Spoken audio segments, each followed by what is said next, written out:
Dennis, komm heim, Mama ist tot. Und ich lese das so auf meinem Handy und fange an zu zittern und ja, du liest es so und du realisierst es gar nicht richtig so. Du denkst so, macht der Spaß? Und dann denkst du wiederum, nein, damit macht man keinen Spaß. Weißt du, wie viele Kilometer durchschnittlich ein Mensch damals gelaufen ist? Ich meine, die Zahl 40 habe ich gehört. Ganz so genau. circa 40 Kilometer 40 sind die Kilometer. so. Was macht die Liebe? Oh, shit, Bro! Digga, du hast gerade einfach... Einen wunden Punkt getroffen, Ja, oder absolut, was? Echt absolut, jetzt? Immer Digga. noch? Ja. Echt? Ja. Ah, sorry. Urlaub gemacht oder was ging bei dir? Ja, ich war im Februar, war ich mit meiner Frau in Sansibar. Auf Sansibar waren wir Stimmt. gewesen. Für wie lange wart ihr da? 2 Wochen. 2 Wochen. Ja, 2 Wochen waren wir dort. Ich war 2022 mit einem Freund, waren wir auf einem Festival gewesen in Portugal. Und dann habe ich ein Mädel kennengelernt, die ist ursprünglich aus Kanada. Und die ist dann ausgewandert nach Sansibar. Und okay. ja, dadurch kam die Connection, dadurch kam überhaupt Sansibar in meinen Kopf. Ja. So vorher noch nie was von Sansibar gehört. Und wie gesagt, dadurch, wir hatten dann Kontakt gehalten so und immer mal wieder hin und her geschrieben. Ja, und dann stand die Urlaubsplanung bei uns an und dann haben wir halt gedacht, okay, Sansibar, haben wir uns damit auseinandergesetzt, haben uns das mal angeguckt, wie es da so aussieht. Und ja, dann sind wir da hingeflogen, zu ihr auch, was halt sehr gut war. Wir hatten quasi sowas wie eine Reiseführerin. Ich meine, sie lebt seit 8 Jahren dort und konnte uns dann natürlich die besten Spots zeigen, die besten Restaurants, wo man gut feiern gehen kann und so weiter. Das war schon auf jeden Fall sehr, sehr schön. Und wie ist Sansibar von der Lebensqualität, von wirtschaftlicher Struktur im Vergleich jetzt so zum Westen? Wie ist das da so aufgebaut? Also es ist jetzt nicht mein erstes Mal gewesen in Afrika. Also ich war vorher schon auch Ägypten, Marokko, Tunesien. Ja. Die Länder sind schon sehr gleich, aber auch schon, sage ich mal, näher an Europa. Also jetzt nicht nur auf der Landkarte, sondern auch so deren Lebensstil schon näher an Europa wie jetzt dort in Sansibar. In Sansibar ist schon noch mal eine andere Hausnummer. Also mir persönlich, also deswegen gehe ich auch reisen. Ich mag es, wenn ich reisen gehe, dass ich zum Beispiel mein Leben hier dann noch mal mehr zu schätzen weiß. Also wenn man dort sieht, wie die Menschen dort leben und wie viel glücklicher die Menschen auch dort sind, weil sie einfach so viel weniger haben und auch so viel weniger brauchen. Bei denen geht's halt einfach nur so Essen, Trinken. Und das war's dann auch schon, ne? Und die sind so glücklich, aber... Was genau ist das, wenn du auf Reisen bist, vor allem, sag ich mal, Ländern, die jetzt nicht dieselbe Standards haben, jetzt wie im Westen? Ja. Was genau triggert so bei dir dieses Gefühl zu sagen, wenn du dort bist und wieder zurückkommst, sagst du so, ey, mir geht's doch eigentlich verdammt gut, dass du einfach das zu schätzen weißt. Was genau ist das? Ja, also wenn du siehst, wie die Leute dort leben und dass sie halt so viel weniger haben wie wir und ich sag mal, wir in Deutschland, wir sind ja generell so, wir haben so eine Mentalität, die sich über vieles beschwert. Ja. Ne? Also ich weiß nicht, wovon das kommt, aber wenn du dann dort siehst, die Menschen, die haben wirklich nichts. Wir sind dann auch einmal am Strand lang gelaufen, kamen von einem Restaurant und hatten noch Essen übrig. Und da waren dann Kinder am Spielen und das war schon mein erster Gedanke. Also generell sowieso schmeiße ich nie Essen weg. Auch hier in Deutschland nicht. Wenn ich es nicht fertig geschafft habe, dann nehme ich es mit nach Hause und esse am nächsten Tag. Aber ja, ich habe gedacht, klar, es war mein Gedanke, wenn ich dahin gehe, dass ich so viel Gutes tun möchte wie möglich, ne? Also mit meinen Mitteln, die ich habe. Ich meine, die wissen, dass es uns Europäern auf jeden Fall besser geht. Ja.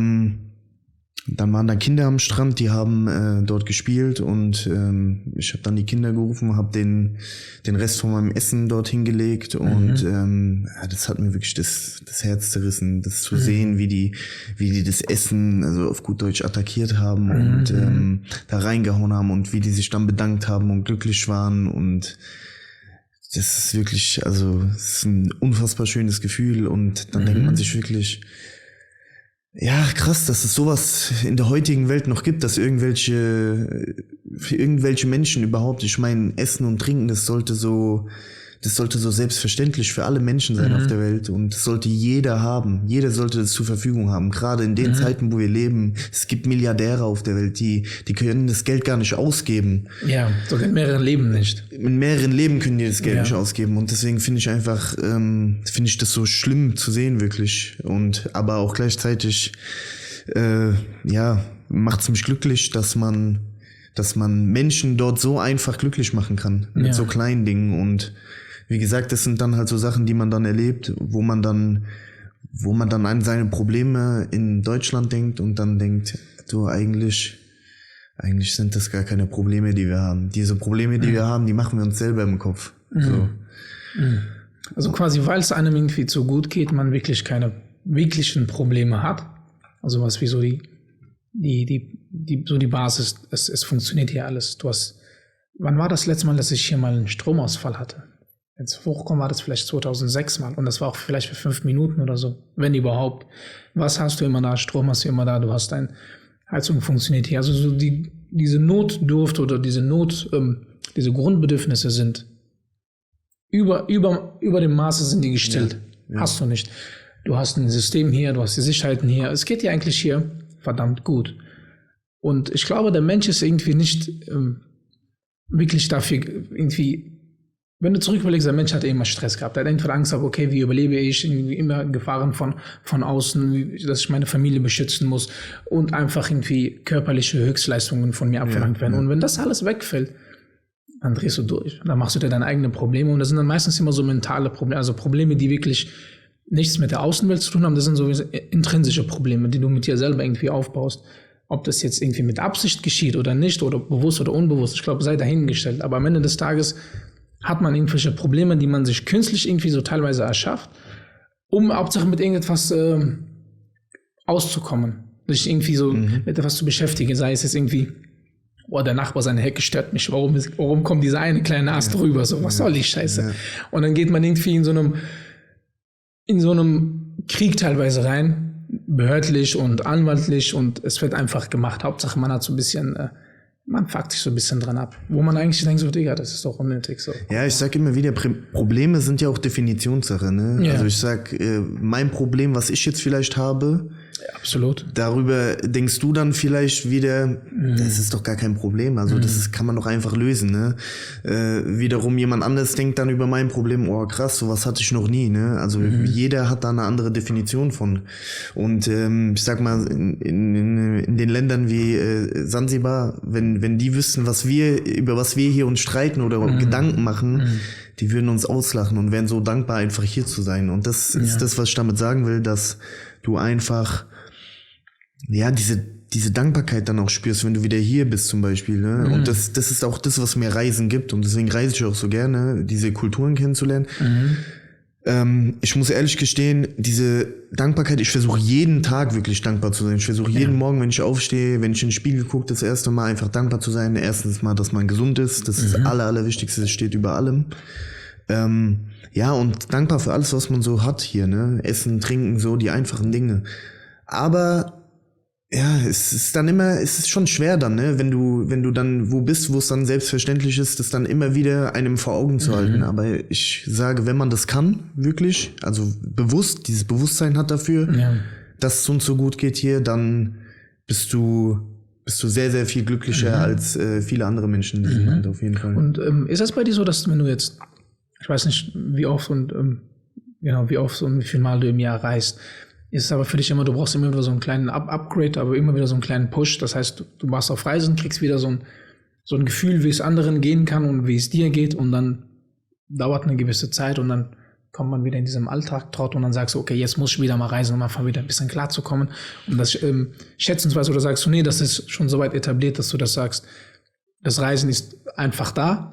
Und hinzu kommt noch, dass du einfach dankbar bist. Also ich reise jetzt nicht, um die Dinge, die ich habe, schätzen zu wissen. Darum reise ich jetzt nicht. Ich reise generell, weil ich einfach so viel wie möglich von der Welt sehen möchte. So, ich habe jetzt auch noch keine Kinder und solange das auch noch nicht der Fall ist, will ich die Zeit sowieso so viel wie möglich ausnutzen.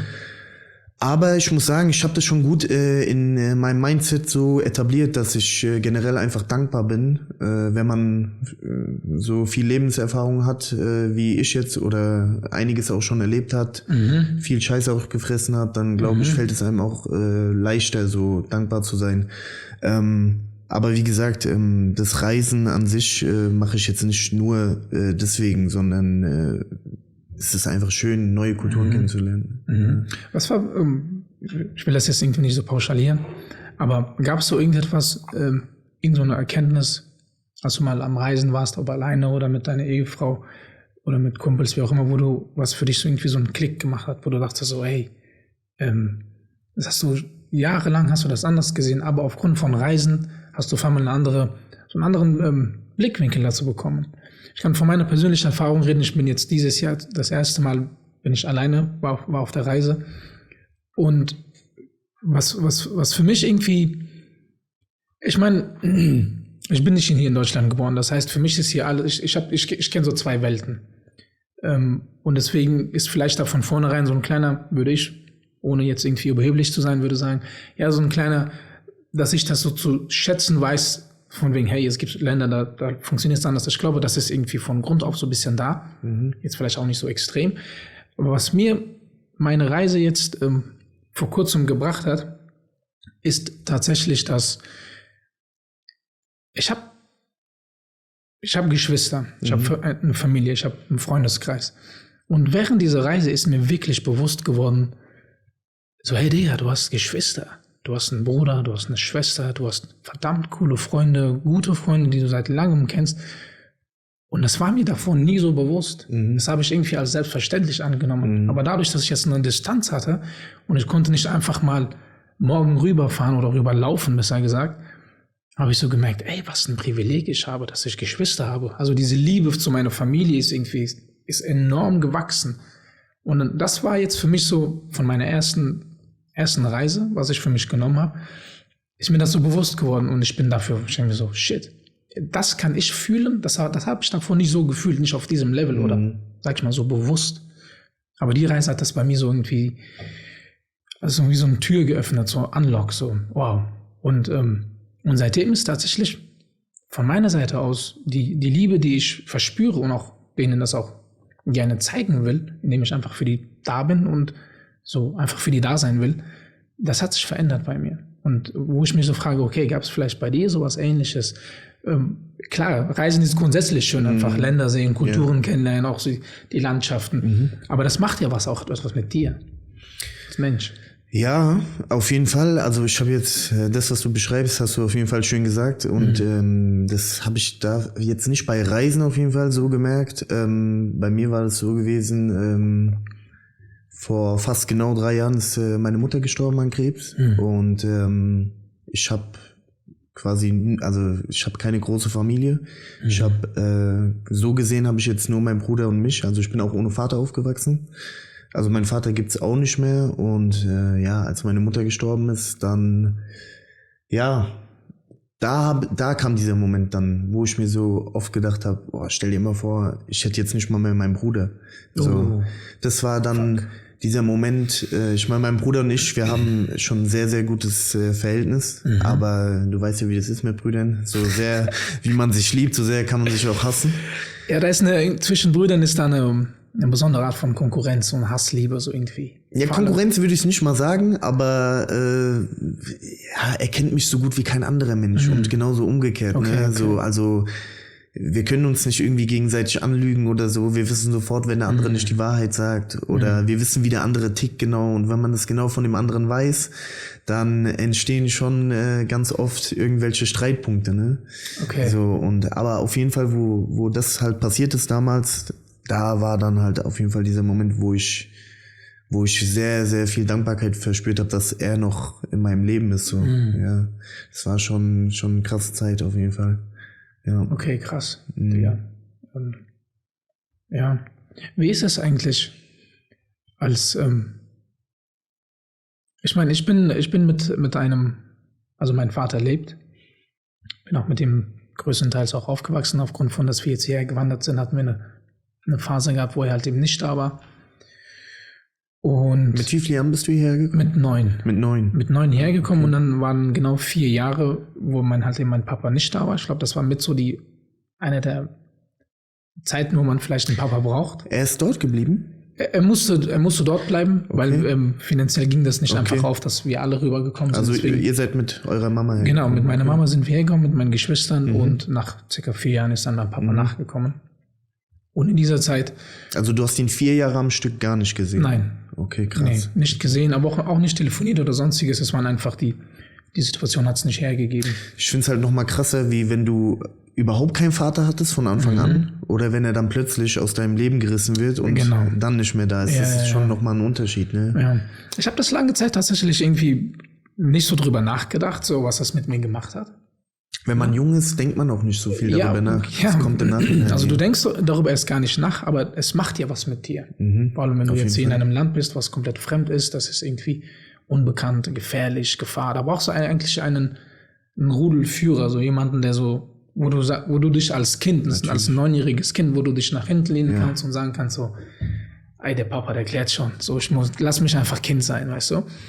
Aber das habe ich zu dem Zeitpunkt, das ist so erst jetzt so, wird mir auch ein Teil der Reise war das so. Also ich habe denen erstmal sehr viele Vorwürfe gemacht. Ich habe immer meinem Papa gedacht so, hey, so, was ist los mit dir? So, wo warst du? Yeah. So, ich habe dich gebraucht, weißt du? Ja. Und war für mich irgendwie, ich hatte einfach nur so Vorwürfe gegenüber ihm. Was soll das? Wieso warst du nicht da? Wieso machst du das nicht? Und dann habe ich von einem meiner sehr guten Kumpels ist der Vater vor kurzem verstorben, aufgrund von einer Krankheit. Und ich habe mit ihm, er hat einen Schlaganfall gehabt und sein Zustand hat sich immer weiter und weiter verschlechtert. Okay. Und ich habe mit ihm dann auch sehr viel geredet und vor allem, wir haben uns ist ein sehr guter Kumpel, wir haben echt eine gute Bindung, vertrauen uns und der darf sein, ich darf sein. Und in diesem Kontext habe ich dann so ein bisschen, erstmalig habe ich so Gedanken damit gemacht, so, Digga, du hast einen Papa, sein Papa ist jetzt verstorben, er ist weg, aber du hast noch einen Papa. Und das war so dieser Prozess, wo ich dachte so, okay, vielleicht sollte ich mal jetzt, egal was ich mit meinem Papa auch habe, mich mal irgendwie damit vielleicht ein bisschen auseinandersetzen und gucken, okay, da ist ja irgendetwas. Irgendetwas beschäftigt mich ja. Und zwar nicht im positiven Sinne, sondern es ist eher so negativ angehaucht. Und also auch dann nach den 4 Jahren, wo mein Papa quasi nicht da war, wo er dann gekommen ist, da war unser Verhältnis auch nicht so gut. Ich meine, da war ich dann ein Teenager kennst du ja selber, Digga. Da hast du andere Sachen im Kopf. Ja. Und da habe ich dann aber auch Vorwürfe gemacht. Der war auch nicht da. Da war irgendwie so eine, obwohl ich einen Papa hatte, war für mich immer so, als hätte ich nie einen Papa gehabt. Er hat so irgendwie so gelebt, ich habe irgendwie gelebt. Wir waren komplett so zweigleisig, aber ohne wirkliche Bindung. Und aber auch wegen der Reise ist mir auch dann bewusst geworden tatsächlich. Ich war dann in einem fremden Land, ich war im Balkan, Westbalkan war ich unterwegs. Und die meisten können dort kein weder Deutsch noch, also ein bisschen Deutsch können die, aufgrund von Krieg hin und her wegen Flüchtlinge. Im Englisch können die auch nicht. Und ich war dann so quasi als ein Ausländer dort und musste dann irgendwie klarkommen. Und dann ist mir schon so, okay, jetzt überleg mal, dein Papa war in derselben Situation. Er kam von einem Land nach Deutschland, konnte die Sprache kaum und musste dann auf einmal irgendwie arbeiten, Deutsch lernen und irgendwie so providen und irgendwie so, er musste funktionieren, er hat seinen eigenen Stuff gehabt. Ja. Und ich war noch in meiner Pubertät, ich hatte meine eigenen Triebe und was will ich, so mit eigenem Kopf, sehr, sehr stur, alles irgendwie auf meine eigene Art und Weise gemacht.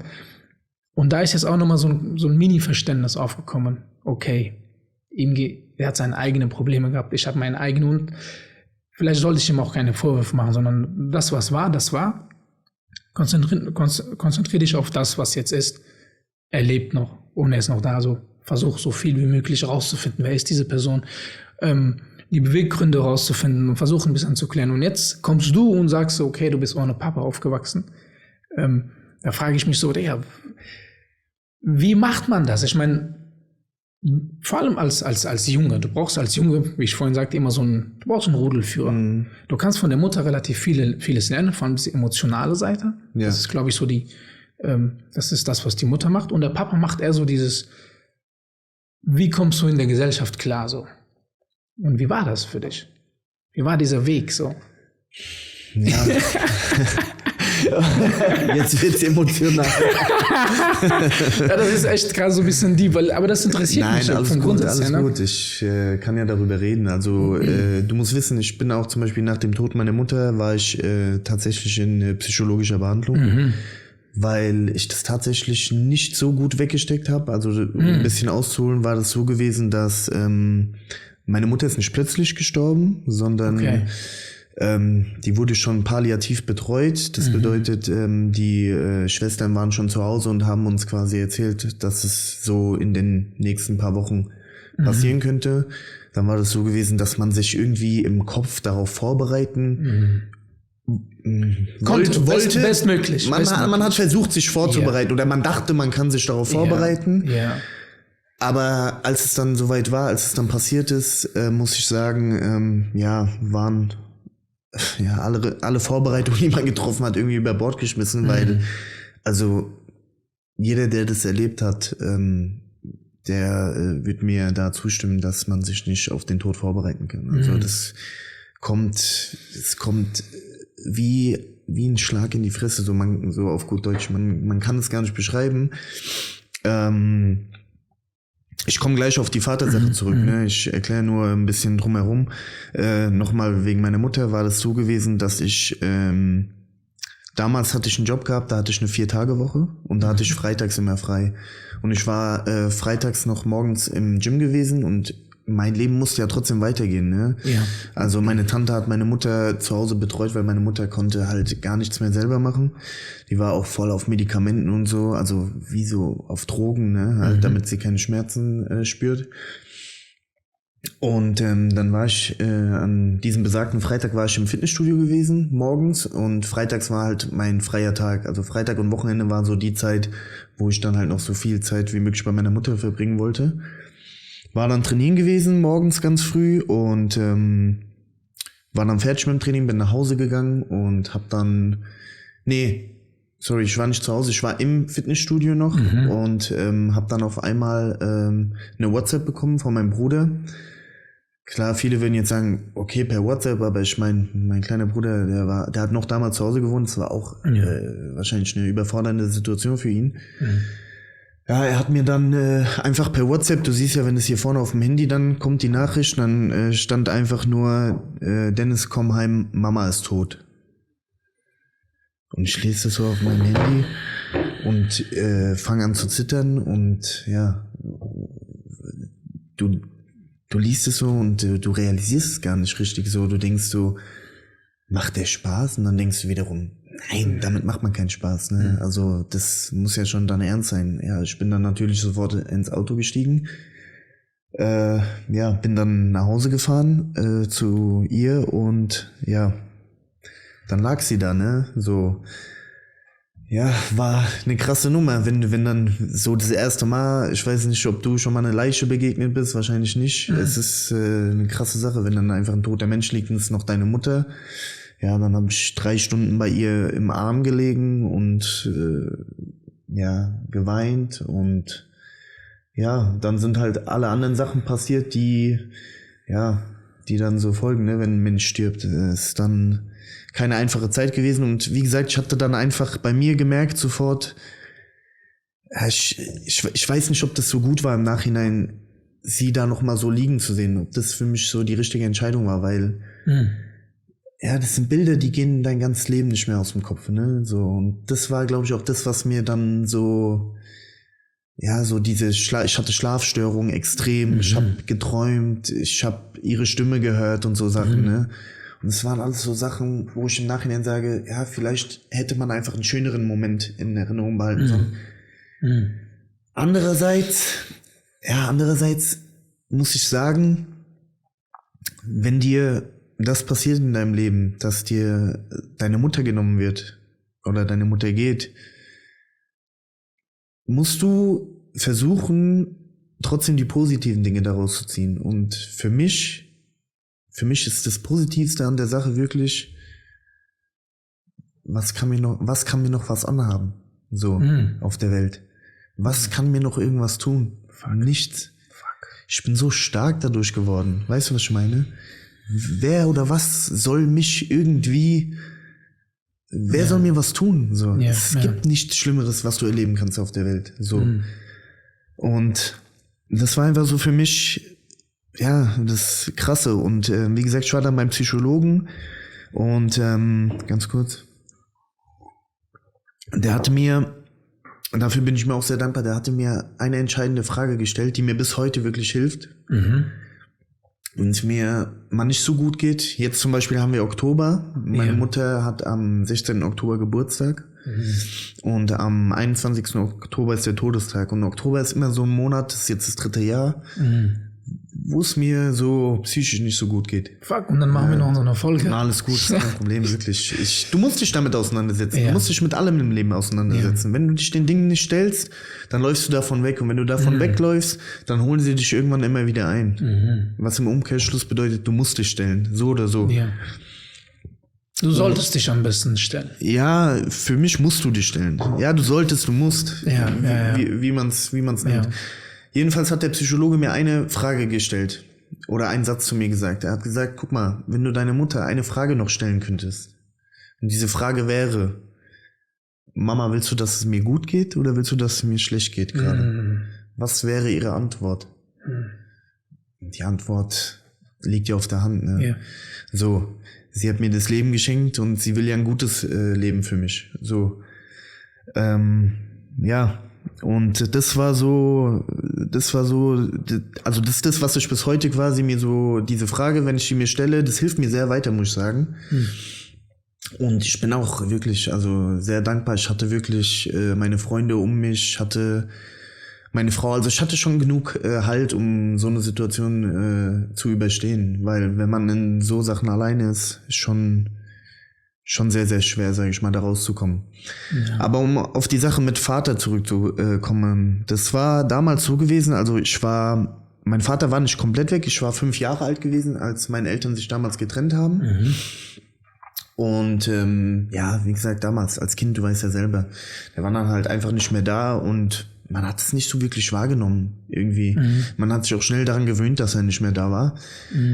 Meine Mutter hat dann auch einen neuen Mann irgendwann gehabt. Das war so gesehen dann mein Stiefvater. Der war auch bis zum Schluss jetzt da. Also der war auch da noch mit meiner Mutter zusammen. Der hat dann so quasi, ja, die Vaterrolle versucht einzunehmen, aber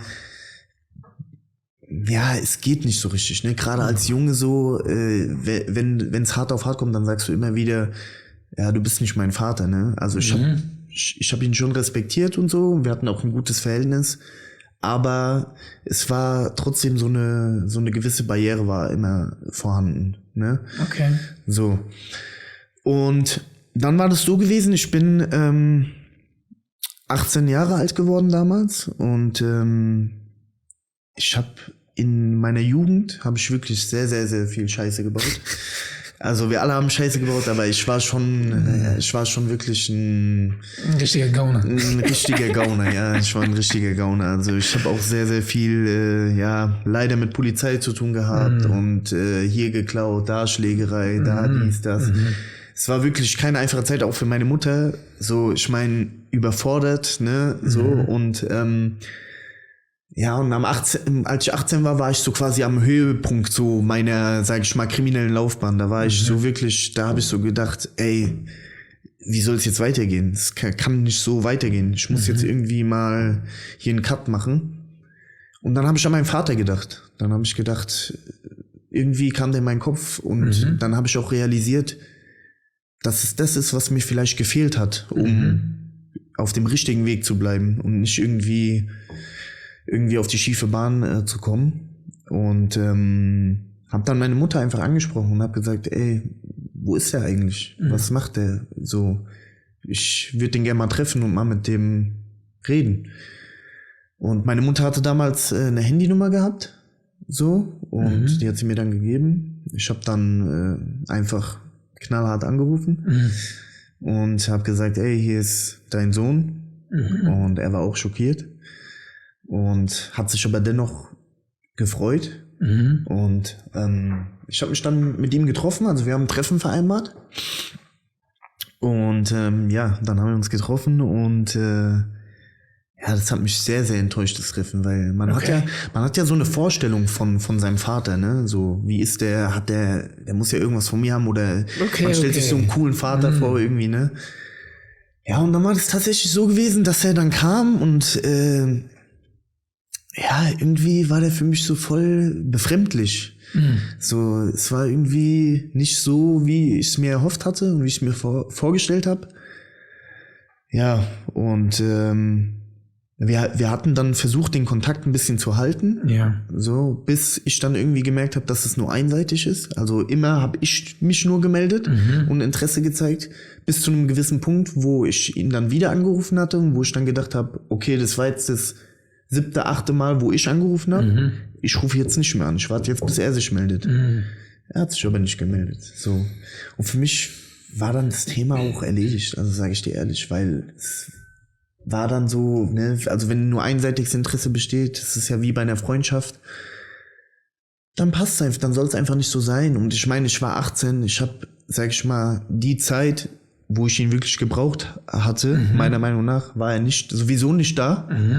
Was nicht heißt, dass man sich im Nachhinein trotzdem noch ein gutes Verhältnis aufbauen könnte. Aber er war nicht da und für mich war das dann auch so gegessen, die Sache, sage ich mal. Und den Vogel abgeschossen hat er dann tatsächlich, als er an der Beerdigung meiner Mutter nicht mal die Eier hatte aufzutauchen. Also, ich weiß nicht, das ist so, also das ist für mich unmenschlich, tut mir leid. Du hast mit dieser Frau 2 Kinder in die Welt gesetzt, die ist gestorben, so. Man weiß Respekt. Respekt. So ein bisschen, ich kann es nicht verstehen. Egal wie ich es drehe und wende in meinem Kopf. Ja. Ich kann nicht verstehen, wieso man das also da nicht erscheint, so. Und da waren dann auch Leute, die ihn auch kannten.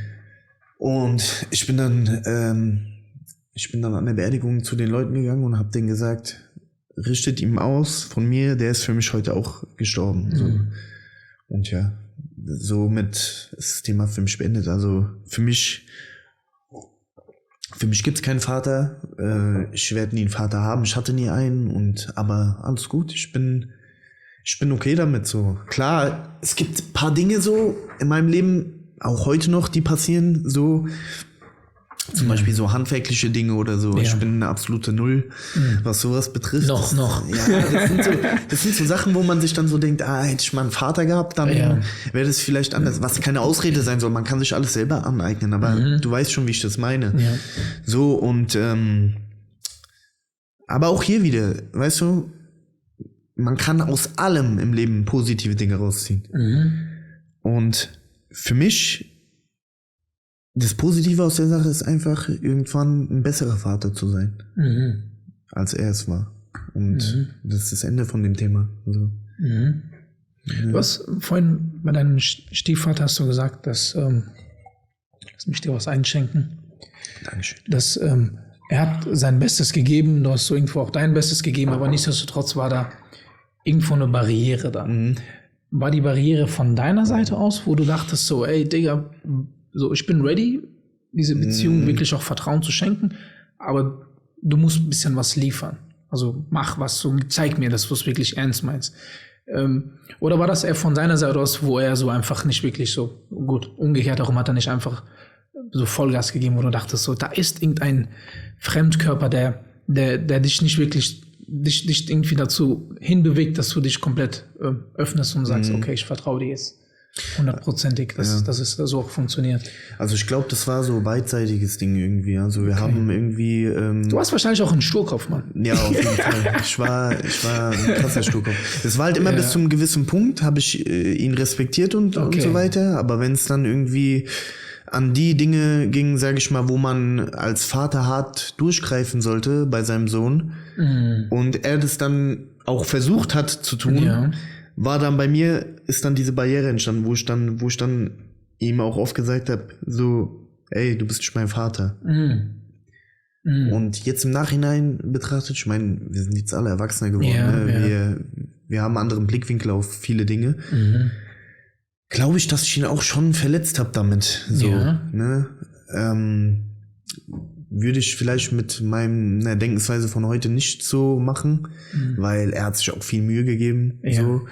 er hat mir auch damals angeboten. Ich glaube, ja, wenn ich so drüber nachdenke, war es schon mehr von meiner Seite, dass es halt nicht so zu der Connection gekommen ist, weil er hat mir zum Beispiel damals, wenn ich mich dran erinnere, hat er mir auch so angeboten, wenn ich möchte, kann ich auch Papa zu ihm sagen. Aber das war für mich, irgendwie stand das nie so, also das war nicht, konnte ich nicht, ich konnte es einfach nicht. Für mich denke mal, wenn man nicht mein Vater und dann konnte ich es auch nicht sagen. So. Ja, ich denke auch so ein Stück weit, was vielleicht auch von einem leiblichen Vater ein bisschen verletzt. Weißt du? Und jetzt soll noch ein anderer Mann kommen, der noch nicht mal dein leiblicher Vater ist, und dem sollst du noch so ein Vertrauen schenken wie deinen leiblichen Vater.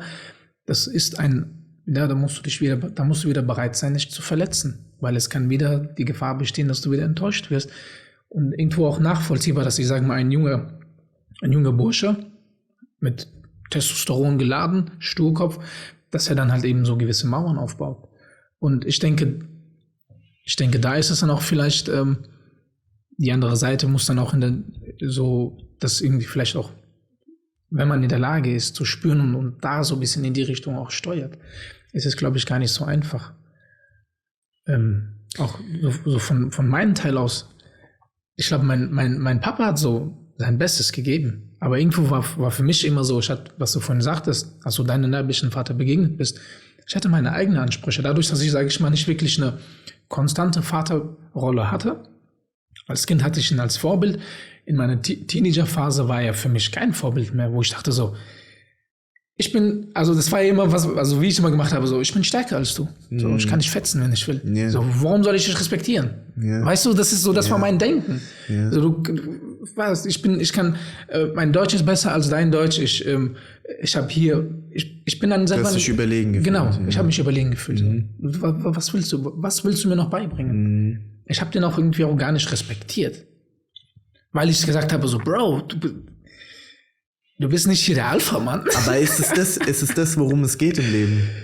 Nein, natürlich nicht, aber das sagt das meinem 16-Jährigen, meinem 18-Jährigen Ich, der so wirklich voll mit Testo ist, der ist auch mit so einem absoluter Sturkopf.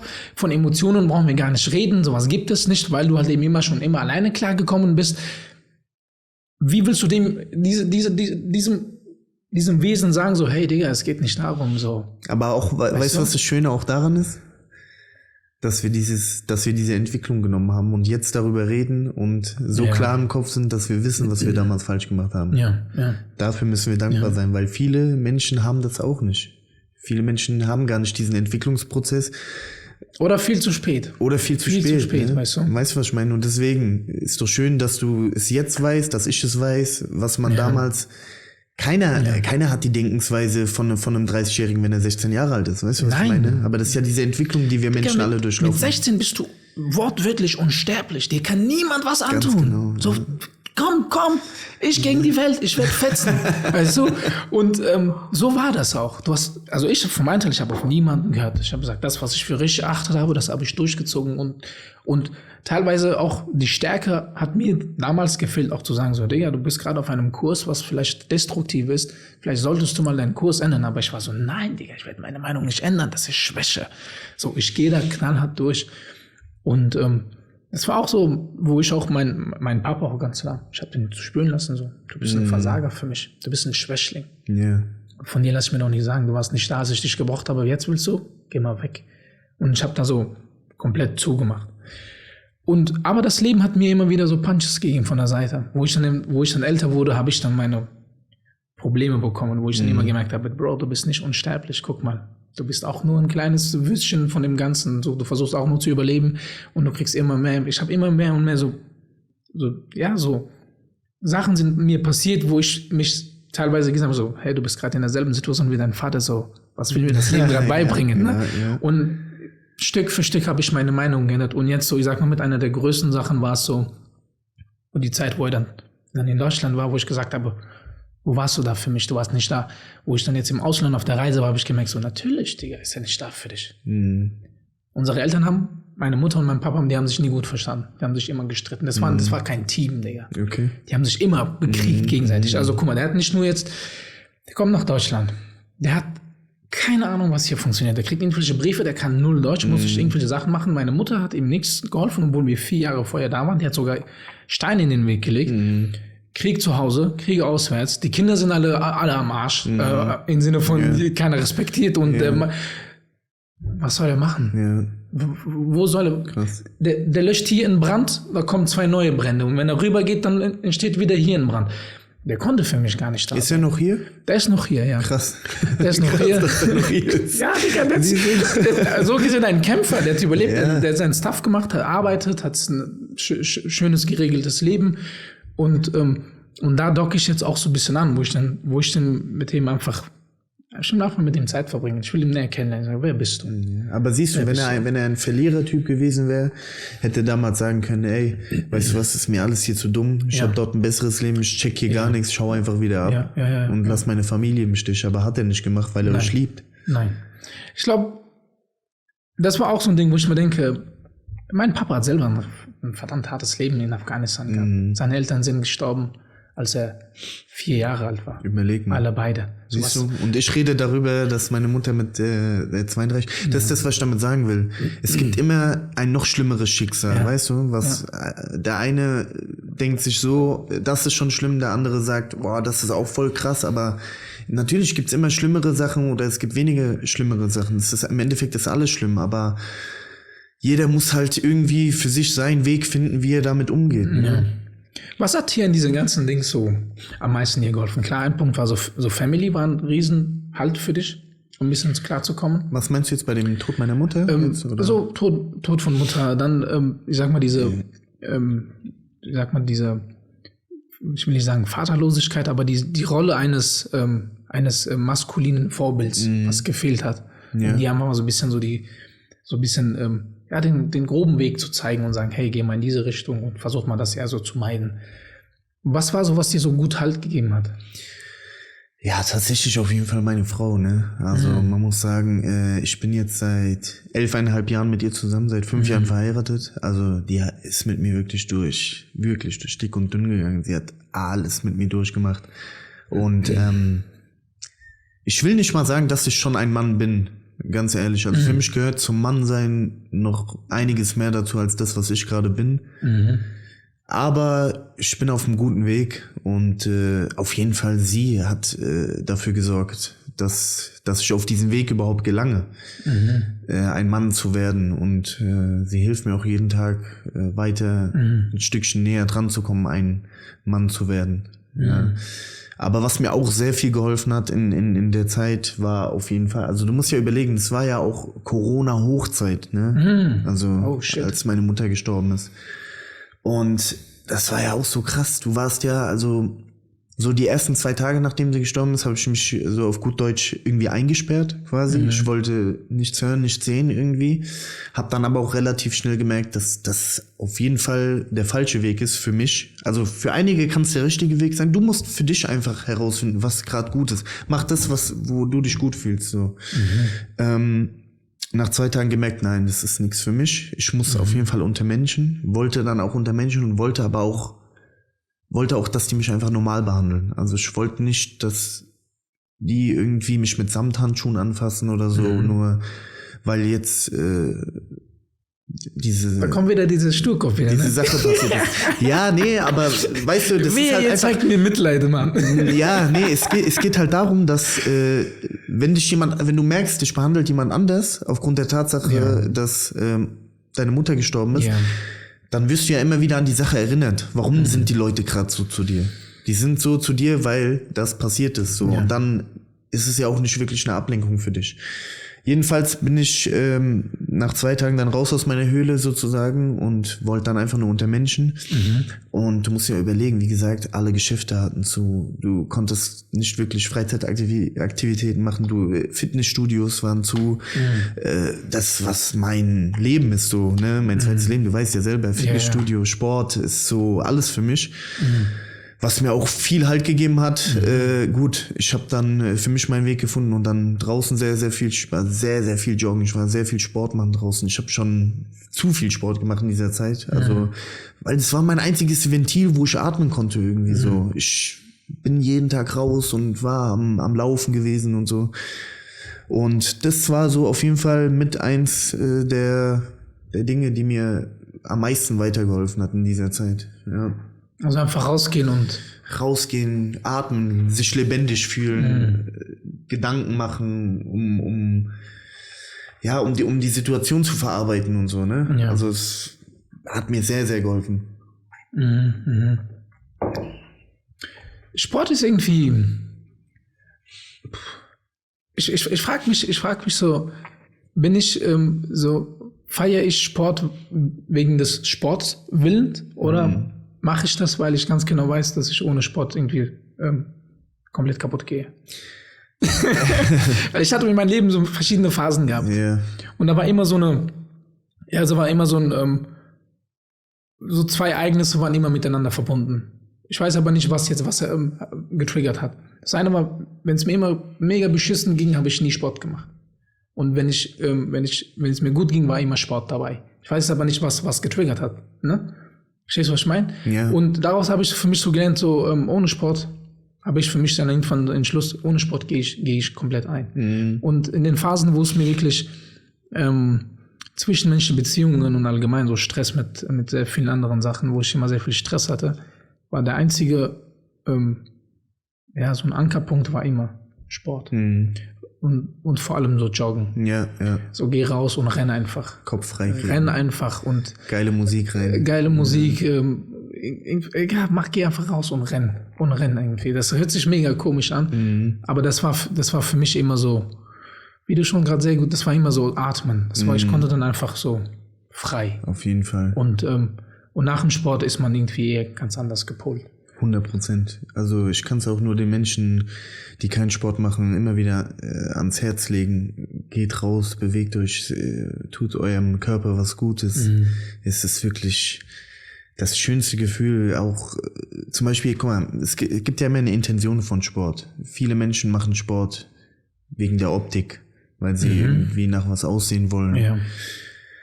Zum Beispiel, ich habe auch damit angefangen, wenn ich ehrlich bin, Sport zu machen wegen der Optik. Ne? Als man jung war, 16, 17, man wollte Sixpack, man wollte die Mädels beeindrucken und so weiter. Ne? Aber mittlerweile hat sich das sehr, sehr gewandelt bei mir. Also Sport ist für mich wie auf Toilette gehen. So, das ist einfach in meinem Tag etabliert. Und wenn ich es nicht hab, dann fehlt mir einfach was. Ich drehe durch. Und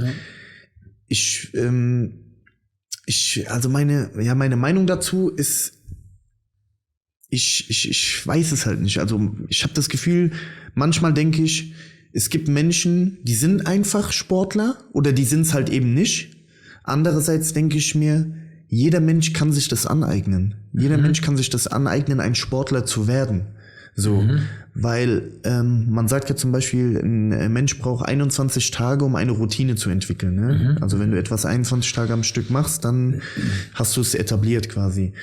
Und ich feiere das so zum Beispiel, Menschen zu sehen, die denken, sie könnten das nicht, aber du zeigst es denen dann, wie es gehen kann und so, und wenn du dann die ersten Erfolge siehst und merkst, wie dein Körper sich verändert, wie sich dein Selbstbewusstsein, dein Körperempfinden, wie viele denken, es ist auch so ein Trugschluss, viele denken, sie machen Sport, aber sie haben ja dann weniger Kraft für den Alltag. Was ja überhaupt nicht stimmt. Weil wenn du Sport machst, Digga, wenn ich morgens aufstehe und gehe erstmal eine halbe Stunde joggen und gehe danach in die Dusche, wie fühlst du dich? Du fühlst dich ja nicht dann müde, sondern du fühlst dich ja fit, energiegeladen für den Tag. Ne? Und das verwechseln halt auch viele. So klar, am Anfang, wenn man anfängt und so, aller Anfang ist schwer, dann klar, bist du am Anfang vielleicht eher mehr kaputt und so, aber das braucht ja seine Zeit, weißt du, Sport, gerade wenn du irgendwas erreichen willst, ist kein Sprint, sondern ein Marathon, ne? So.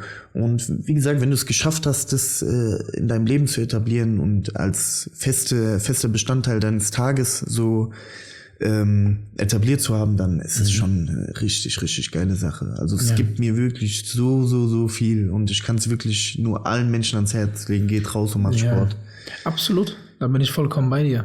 Und ich glaube so, jeder muss in seinem Leben irgendwie vielleicht die notwendige Schwierigkeit in seinem Leben haben, um das dann irgendwie sich als ein Instrument zu finden und sagen, okay, Ich kann meinen Alltag viel besser bezwingen, wenn ich dazu noch nebenbei so eine Aktivität nachgehe, egal was es am Ende des Tages ist, ob das jetzt nur ins Gym gehen ist oder nur Joggen ist oder Kampfsportverein, egal was, aber mach etwas. Dein Körper ist. Ich glaube, wir sind auch nicht dafür gemacht, dass wir irgendwie keinen Sport machen. Also Sport machen wir als Sportweg, sondern einfach, dass wir uns bewegen. Nein, wir sind jetzt einfach von der Evolution, wenn man das zurück betrachtet, der Mensch war schon immer Natürlich. Der war ein Runner. 100%. Der ist gerannt, hat gejagt, kam wieder mit der Beute zurück. Weißt du, wie viele Kilometer durchschnittlich ein Mensch damals gelaufen ist? Ich meine, die Zahl 40 habe ich gehört. Ganz so genau. Circa 40 Kilometer 40 sind die Kilometer. Waren die nur am Joggen, Laufen, wie auch immer. Ja, jagen und Mammuts so weiter. gejagt, bis sie dann irgendwann nicht mehr weiter konnten und dann haben die das erlegt und sind dann mit schwerer Beute wieder zurück. Genau. So, ne? Und jetzt sind wir heutzutage hier und dann, ich glaube, da sind wir auch so ein bisschen wieder, was wir eingangs gesagt haben, so, uns geht's so gut, so. Wir bewegen uns nicht mehr, wir verfehlen unsere wirklich, ich sag mal, wenn du diesen menschlichen Körper als ein Werkzeug siehst, dann verfehlt das so ein bisschen gerade so seinen Zweck. So, nämlich beweg dich, so mach was mit deinem Werkzeug. Damit kannst du vieles anstellen und nicht einfach dich, gleich mein Office-Job ist ja eh nochmal so eine Hürde, du bist 8 bis 10 Stunden nur am Sitzen und dann gehst du nochmal nach Hause und sitzt weiter und das machst du wirklich 40 Jahre lang oder so. Auf jeden Fall. Bis du dann irgendwann denkst, oh fuck, wieso habe ich so viele Probleme? Wieso funktionieren so gewisse Organe auf einmal nicht mehr? Und dann muss ich mir irgendwelche Tabletten geben, so Digga, okay, nimm die Tabletten, aber geh mal raus und geh mal rennen. Das ist ganz genau, was ich meine. Viele Menschen, die warten immer erst, bis etwas passiert. Ja. Zum Beispiel, das ist auch, um nochmal auf meine Mutter zurückzukommen, das war auch so ein Thema, sie ist ja an Lungenkrebs gestorben und sie war Raucherin. Und ich habe ihr von Kind auf immer gesagt, weil ich hasse Rauchen, ja. Und es hat immer gestunken und so weiter. Und ich habe immer gesagt, hör auf. Nie aufgehört, wirklich. Die war so eine leidenschaftliche Raucherin. Die hat's geliebt zu rauchen, weißt du? Ich kann sie aber auch verstehen. Ich kann ja, Digga, verstehen, aber guck, jetzt kommt der entscheidende Punkt. Ja. Ne? Dann kam die Diagnose, Krebs. Ja. Was ist passiert? Von einem auf den anderen Tag aufgehört zu rauchen. Aber nein, dann war es zu spät. Der Zug ist schon abgefahren. Weißt du, was ich meine? Und das ist das, was man sich immer so vor Augen halten muss. Warum muss immer erst etwas passieren, damit du aufwachst? Und genauso ist es mit dem Sport. Warum musst du erst 140 Kilo Übergewicht haben? Jetzt übertrieben gesagt. Um dann zu merken, oh, ich kann mich nicht mehr bewegen, ich muss jetzt mal langsam was machen, weil es geht auch auf meine Herz, ich habe eine Fettleber und so weiter und so fort. Lass es doch erst gar nicht dazu kommen. Du musst ja auch nicht übertreiben. Digga, wenn du 2-mal die Woche Sport machst, ist das auch okay. So. Es muss ja kein Leistungssportler werden oder so, aber beweg dich. Wie du sagst, unser menschlicher Körper ist dafür gemacht, sich zu bewegen. Das ist doch geil, sich lebendig zu fühlen. Weißt du, was ich meine? Absolut. So. Und deswegen, also, ich kann es halt auch nicht verstehen. Also, ich kann es auch nicht verstehen. Mir kann auch keiner erzählen, ja, wie soll ich, ist jetzt, ja, ich will auch niemanden angreifen, ne, aber mir kann keiner erzählen, dass, wenn du dich nicht richtig bewegen kannst und an einem Schwimmbad und so dick bist, ne, also, ich kann es nicht nachvollziehen. Vielleicht gibt es wirklich Menschen, wie gesagt, ich will niemanden angreifen, vielleicht gibt es Menschen, die fühlen sich wohl in ihrer Haut so. Ich kann es nicht verstehen einfach. Aber alles gut, jeder wie er möchte, ne? So. Ja, das Thema ist eben, also vor allem wenn man in diese Richtung geht, ist ja sehr, sehr heikel, weil wie du dich fühlst, was du machst, kannst du in niemanden so rein zwingen oder rein. Ja, das ist heutzutage sowieso nicht mehr. Hier, manche fühlen sich ja als Fuchs, habe ich gehört. Ja, das ist aber wirklich ein ganz, darüber will ich auch gar nicht mit dir reden. Spezielles Thema. Aber jetzt mal unabhängig davon. Ich sehe, welche Benefits ich durch Sport habe. Du hast vorhin gesagt, ja, da gibt es so diesen Trugschluss, wenn ich Sport mache, ist mein Energielevel viel niedriger. Ich glaube, das kannst du nur, also diesen Trugschluss kannst du nur verwerfen oder ich sag mal korrigieren, indem du mal als Mensch selber anfängst, Sport zu machen. Kraftsport plus Ausdauersport, du bist einfach viel lebendiger. Du hast einfach ein ganz anderes Energielevel. Durchgehen, nicht nur Du strahlst anders, du bewegst dich anders. Und ich glaube, wir Menschen sind so Wesen, wir spüren diese Energie von anderen Leuten.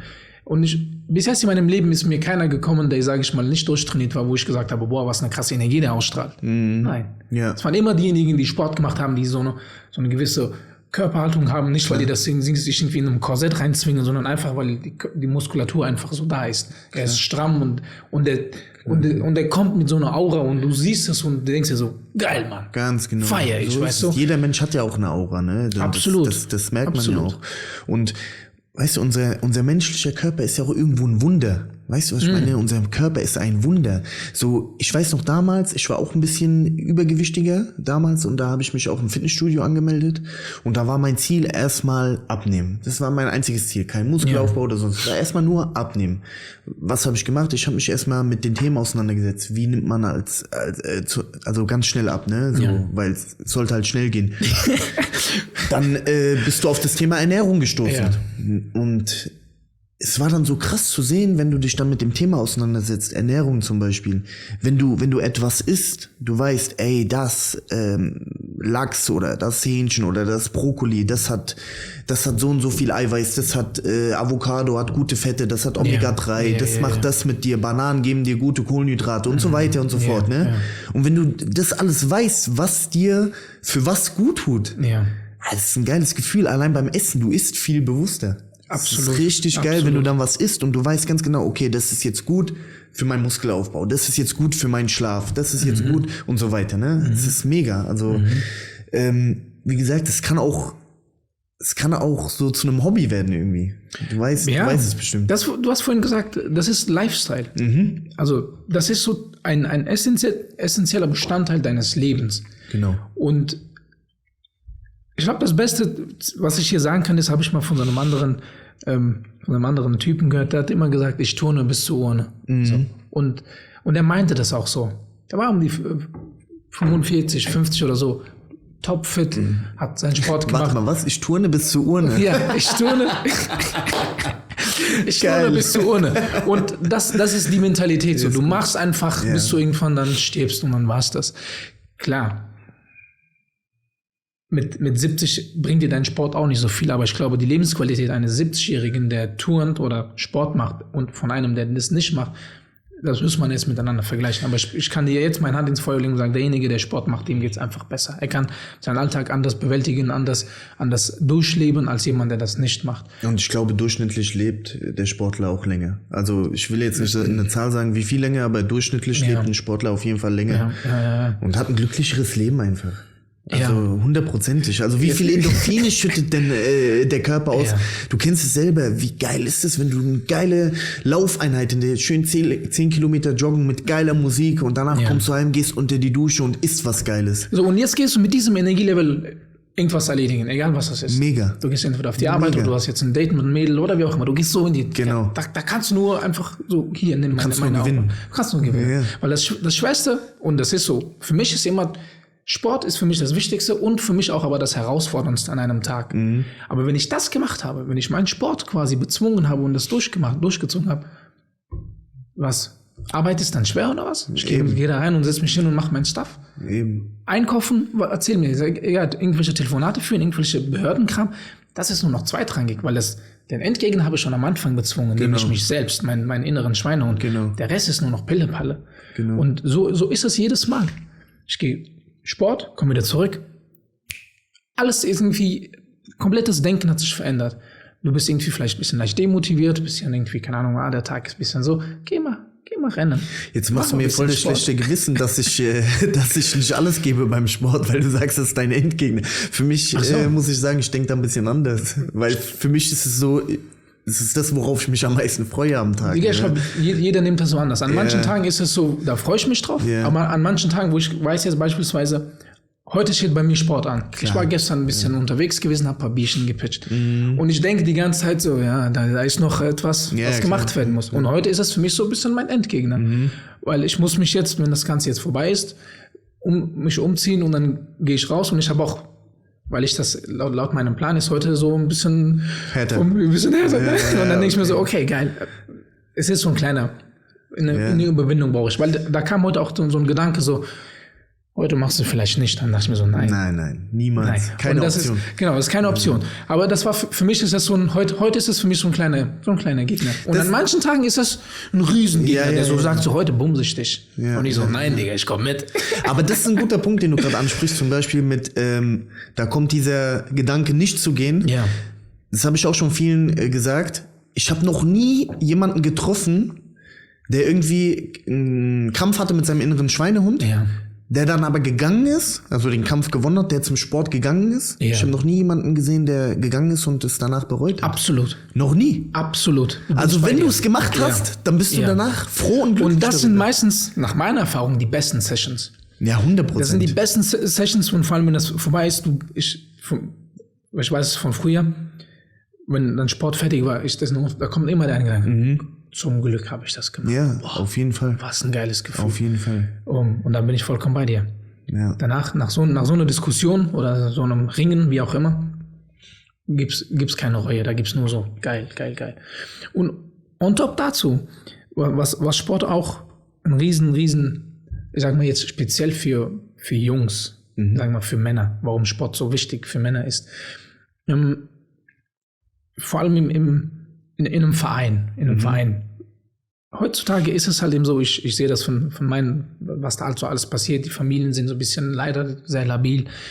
Viele Jungs wachsen ohne Väter auf. Und die bekommen halt nur eine einseitige Erziehung von der Mutter. Und sie gibt ihr Bestes. Das will ich gar nicht irgendwie unterreden oder so. Kann ich dir ein Lied von singen? Genau, die geben ihr Bestes. Ja. Und da ist es nochmal wichtig zu sagen, hey, okay, nimm diesen Jungen und steck den in irgendeinen Verein ein, wo man in einem Rudel ist, wo man in so einem kleinen, wie so ein Stamm ist. So, du hast, sei es Fußball, sei es Kampfsport, sei es Turnen, wie auch immer, aber schick den irgendwo rein, vor allem da, wo andere Jungs sind. Weil das ist das Beste. Mein Glück war es wirklich. Ich habe noch 5 weitere Geschwister, aber nochmal 3 weitere Brüder habe ich. Und wir haben uns immer gegenseitig so Check and Balances gegeben. Also wir haben uns immer korrigiert. Es war immer so, ich hatte einen Rudel gehabt. Ja. Und wenn ich mich so ein bisschen daneben benommen habe, gab es eine Korrektur. Und wenn ich was Gutes gemacht habe, gab es immer dann Support und Push. Und hier in Deutschland ist halt eben meistens entweder, du hast das Glück gehabt, du hast noch einen Bruder, aber viele andere sind wirklich nur Einzelkinder. Ja.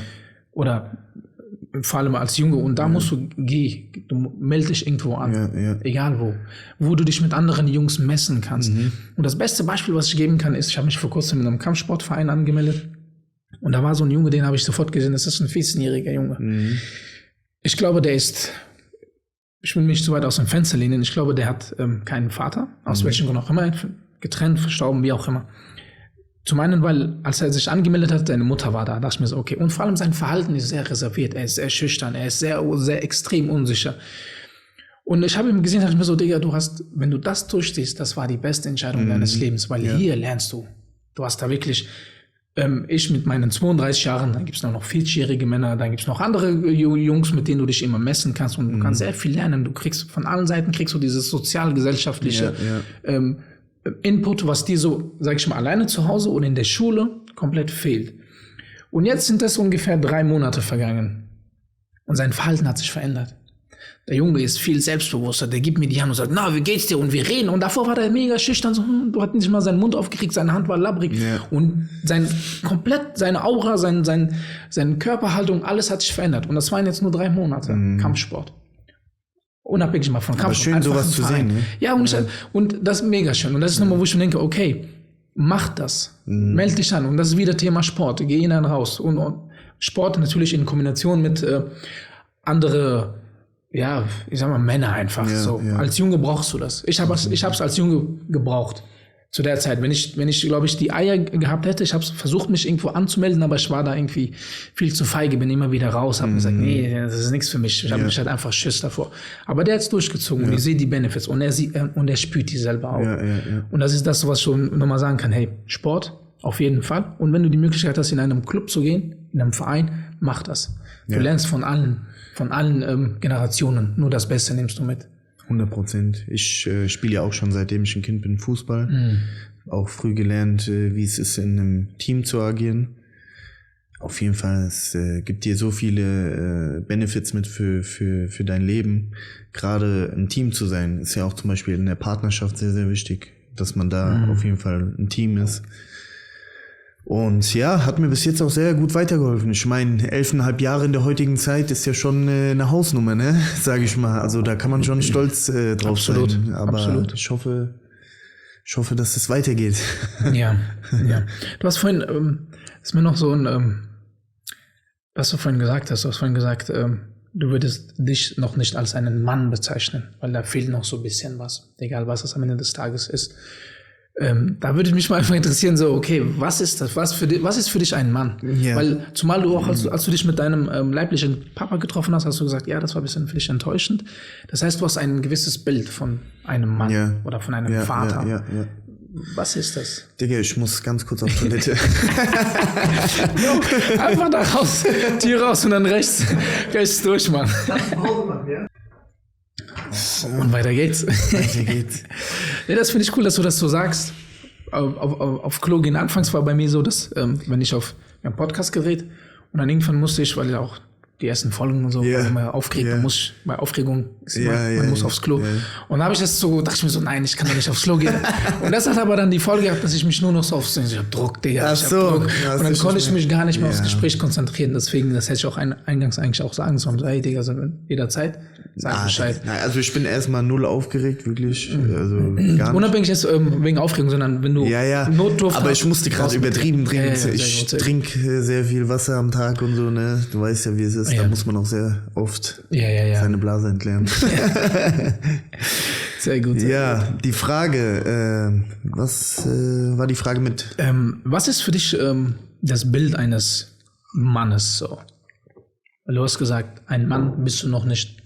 Da fehlt noch so ein bisschen was. Da wäre jetzt so wichtig für mich so wissen, weil die Frage stelle ich mir auch immer so, okay, ja, ich glaube, jeder Mann will irgendwie, oder ich sage mal, jeder Junge hat irgendein Bild von einem Mann. So, ich möchte ein Mann sein, ey, Ehrenmann, Mann hier, Mann da. Ja. Was ist aber ein Mann so?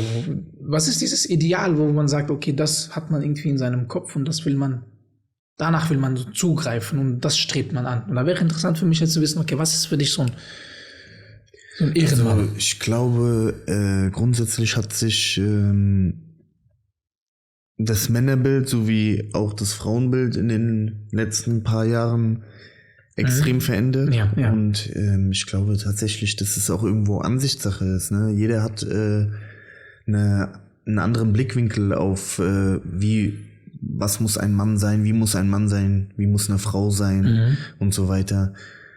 Am Ende des Tages muss man vor allem mit sich selber zufrieden sein und wissen, ey... Das ist aber eine sehr politisch korrekte Antwort. Aber ich will jetzt auch gar nicht in diese Richtung zwängen oder so. Also, ich kann ja von meiner Seite aus sagen, für mich ist ein Mann, der so Verantwortung trägt, der sich um seinen fucking Scheiß kümmert, keine Last für andere Menschen ist, sich um seine Familie kümmern kann und providen kann, nach Möglichkeit immer die Wahrheit sagt, nicht versucht irgendwie böses Blut da zu pflanzen. Seine Familie beschützen kann. Und irgendwo auch die beste Version von sich selbst wird. Also permanent irgendwie. So, das ist für mich so in ganz groben zusammengefasst. So, das ist für mich, das ist auch etwas, was ich so anstrebe. So, auch Emotionen in der Lage sein, Emotionen zu zeigen, Emotionen zu fühlen, aber auch wenn es wirklich drauf ankommt, zu sagen, okay, bis hierhin ist die Grenze. Wenn du diese Grenze überschreitest, dann fick ich dich. Und wenn du auf meine Worte nicht hörst, dann bolz ich dich. So, das ist so, okay, bereit sein auch wirklich dieses, das ist so, ich kann auch anders, wenn ich will. Aber lass uns mal das auf normale Art und Weise zu klären. Und so zu seinem Wort steht. So, das ist, wo ich denke, das ist für mich, das ist so, wo ich sage, ja, da will ich hingehen. Vieles davon habe ich vielleicht erreicht, vielleicht habe ich auch nicht erreicht. Aktuell arbeite ich sehr viel auf meiner emotionalen Ebene, weil mein Leben lang war ich immer so, hau drauf, so mit Kopf durch die Mauer. Und die emotionale Seite ist ein bisschen kurz geraten. Und jetzt aber auch, das war auch so das mache ich jetzt seit einem Jahr, arbeite ich aktiv so ein bisschen dran. Und ich merke so, okay, Digga, mir fehlt so die komplette emotionale Welt, habe ich sehr lange ignoriert. Weil es halt eben bei uns nicht so war, dass wir über unsere Emotionen geredet haben. Es war auch so. Bei euch in der Kultur oder meinst du bei euch in der Familie? In der Familie und ich würde aber auch sagen, die Kultur. Ja. Das, was ich meine, das ist ja meine Wahrnehmung. Meine Kultur kann ja viel größer sein, aber das, was ich so genommen habe, das, so, ein Mann weint nicht, ein Mann zeigt keine Emotionen und so, weißt du. Auf jeden Fall. Und das lerne ich so kennen und denke so, natürlich darf er weinen, natürlich darf er Emotionen zeigen, 100%. Weißt du. Aber die Frage ist ja immer, wegen was, weißt du. Du verlierst irgendwie dann irgend so eine Kleinigkeit, dann weinst du nicht, da bin ich bei dir, d'accord. Ja. Aber guck mal, ich hatte mit dem Thema tatsächlich auch schon viel zu kämpfen und mir auch viel Gedanken darüber gemacht, weil Männer das nun mal machen, ne? Gerade so was das Thema Weinen und Emotionen betrifft und so.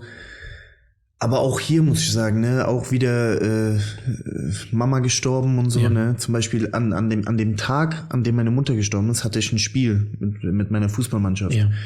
Und ich habe gemerkt, ich muss da einfach hingehen heute. Ich muss dieses Spiel heute machen. Ich kann jetzt einfach nicht hingehen. Und für mich war direkt klar, mein Leben muss weitergehen. So, ne? Deswegen bin ich auch dorthin gegangen. Ich habe es mit dem Trainer kommuniziert und so weiter. Aber das war für mich so der einzige Ausweg, um abzuschalten und so. Es hat auch richtig gut geklappt. So, ich war in den 90 Minuten voll auf Fußball fokussiert. Alles super.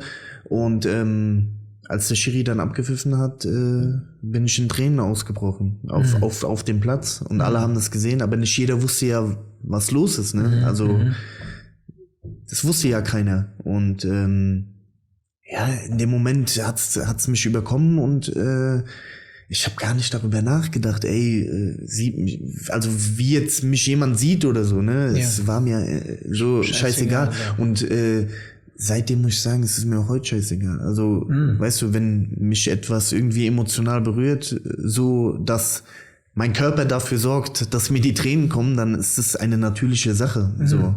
Und wenn es kommt, dann kommt's so. Ich bin da nicht irgendwie, dass ich denke, das kannst du jetzt nicht bringen, dann bist du nicht männlich oder so.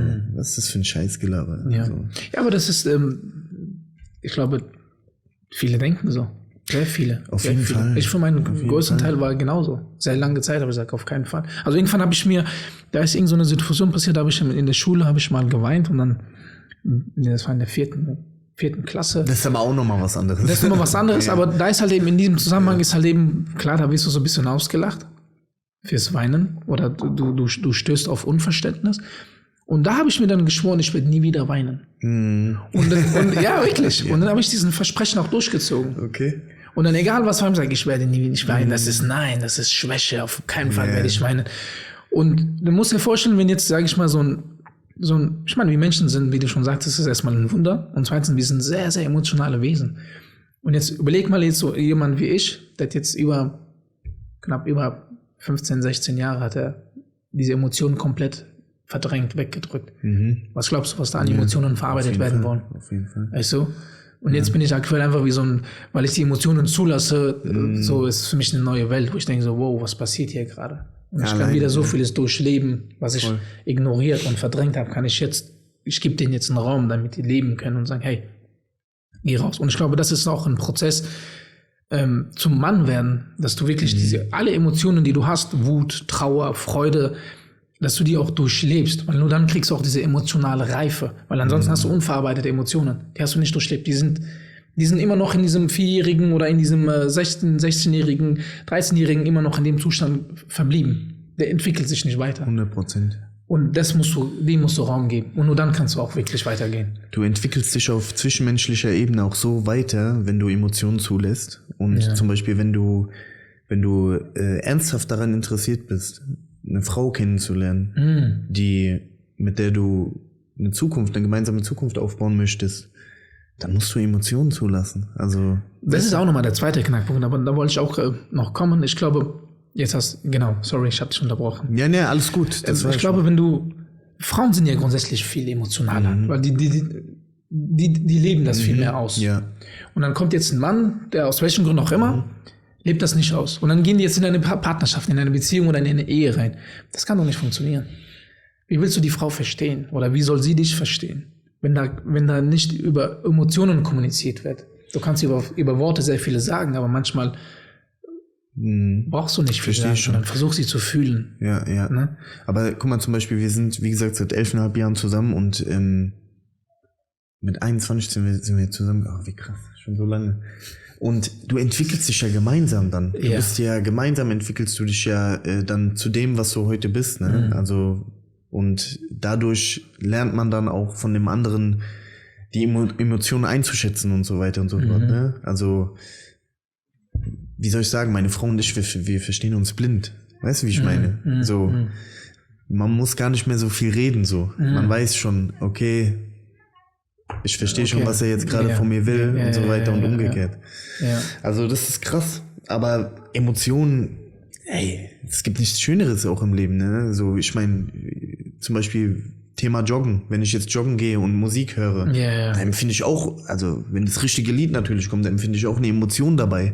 Und diese Emotion sorgt dann dafür, dass ich leistungsfähiger bin, auch oft. Ne? Es gibt ja sowohl positive als auch negative Emotionen. Ne? So. Und wichtig ist, seine Emotionen kontrollieren zu können. Das ist das Allerwichtigste. Ja, um die kontrollieren zu können, musst du die ja einmal durchlebt haben. Ganz damit genau. du weißt, wie du damit umgehen kannst. Ganz genau. Und ich habe jegliche Form von Emotionen schon durchlebt. Ja. Auf jeden Fall. Aber ich finde es was Schönes. Und ich finde es auch schön, wenn es, ob Mann oder Frau, wenn jeder immer seine Emotionen viel mehr zulassen würde, als Dinge zu verdrängen. Ja. Weil das ist halt, passiert viel zu oft, gerade in unserer Gesellschaft, weil halt vielen das immer als Schwäche ausgelegt wird. Ja. Emotionen zu zeigen, weißt du? Und ich glaube, dass vor allem in der heutigen Gesellschaft ist eine Emotion, also vor allem auch bei mir war eine Emotion immer sehr, sehr, sehr dominant. Und das war Wut. Die Wut war immer sehr dominant. Also Wut und Aggressivität waren bei mir immer eine Hand. So. Bis ich dann irgendwann gemerkt habe, dass ich eigentlich gar nicht wütend bin. Ich bin traurig. Aber die Wut ist einfach. Du kannst sofort sauer sein. Du kannst jetzt so impulsartig sagen, ja, ich hasse das und ich bin wütend auf das und du kannst brüllen und schreien. Trauer hingegen ist viel komplexer. Dazu brauchst du viel mehr Mut, um das dem Raum zu geben. Ja. Es schmerzt auch ein Stück weit, wenn du Trauer zulässt. Und ich glaube, viele Leute, auch ich, weil ich halt eben von der Familie das nie hatte, weil Emotionen musst du lernen. Also das muss dir als Kind, müssen die Eltern dir einen Raum geben. Die sehen, okay, das Kind ist irgendwie komisch drauf. Was ist denn? Erzähl mal. Du bist traurig. Ist okay, sei traurig.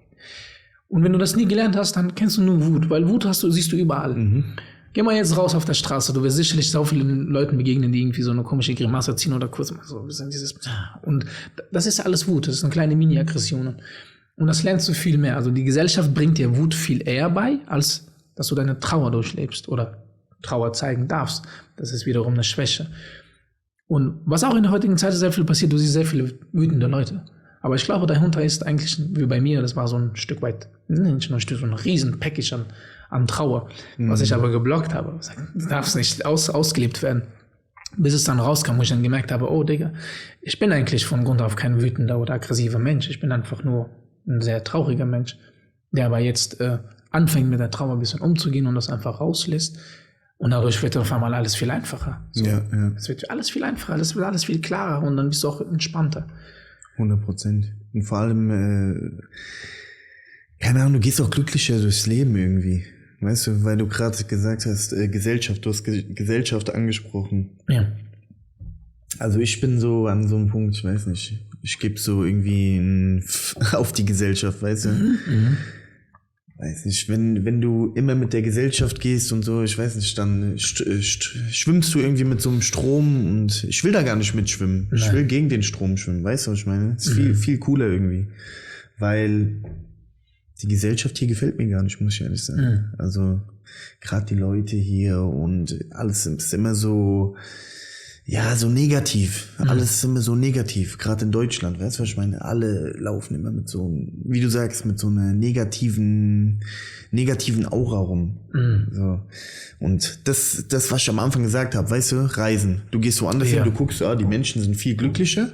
Und die haben aber eigentlich gar nichts. Hier, wir haben alles und sind aber trotzdem immer negativ. Woran liegt es? Ich kann es nicht verstehen. Ja. Ich will jetzt aber auch nicht mit diesem Gesellschaft alle in dieselbe Tonne schmeißen. Nein, nicht aber ich alle. Glaube schon, nicht alle. Aber der Mensch hat auch, glaube ich, auch grundsätzlich tendenziell so eine, keine Ahnung, so ein mit Negativität kann man sich viel eher copen als mit. Jetzt geh mal raus, also wenn jemand abgefuckt ist, du bist schneller abgefuckt, würde ich sagen. Aber wenn jemand irgendwie lächeln ist, dann sagt, warum lacht der Pisser? Genau. So, weißt du, das heißt, du lässt dich viel mehr von dieser komische Vibes irgendwie einnehmen, als wenn jemand dann irgendwie happy ist, dann sagst du, okay, dann... Es triggert die Leute, wenn du glücklich bist. Wenn du glücklich bist. Wenn du irgendwie lachst, das ist komisch, und dann denken die, warum lacht der und warum lache ich aber nicht? Das Lachen übernimmst du, je nachdem, wie du im Reinen mit dir bist, eher schwieriger auf, als wenn du jemand so ein bisschen, sag ich mal, negativ drauf ist. Das nimmst du eher auf, das adaptierst du eher. Und wenn jemand happy ist, dann bist du eher so stutzig. Ist der krank oder was? Ja, also ich kann jetzt nicht für alle Länder in Europa sprechen, aber für mein Empfinden ist das nur in Deutschland so. Also, Digga, ich gehe in zum Beispiel Barcelona. Das ist meine Lieblingsstadt. Ich liebe Barcelona. Wenn ich in Barcelona bin, das erste, was ich auch morgens mache, ist, ich gehe raus und laufe am Strand entlang meine Joggingrunde. Was passiert? Du triffst andere Leute, die dort morgens ihre Runde joggen gehen. Ja. Und an jedem, den du vorbeiläufst, der schenkt dir erstmal morgens ein saftiges Lächeln. Und es gibt dir Energy für den Tag. Weißt du, was ich meine? Ja. So. Und das ist schon eine ganz andere, allein dieser kleine Punkt ist schon so eine ganz andere Lebensqualität.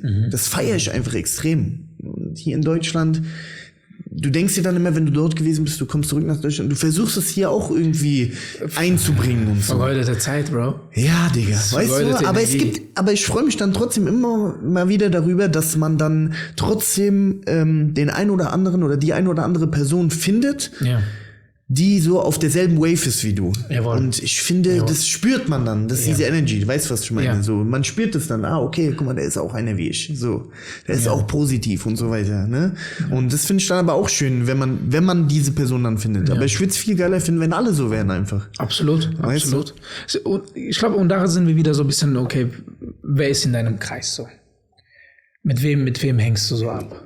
Sind das eher so wirklich so kleine Miesmuscheln, die so einfach nur mies drauf sind und du kommst mit einer guten Nachricht, die sagen, scheiße, du kommst mit einer schlechten Nachricht, auch scheiße. Irgendwie ist es.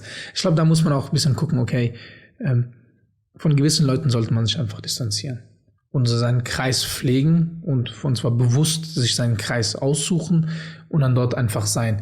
Und wenn du dann, sage ich mal, ohne Intention, du läufst die Straße, hast einfach ein mega Lächeln drauf und einer sieht das und lässt sich davon irgendwie quasi, von deinem Funken lässt er sich anzünden. Nice.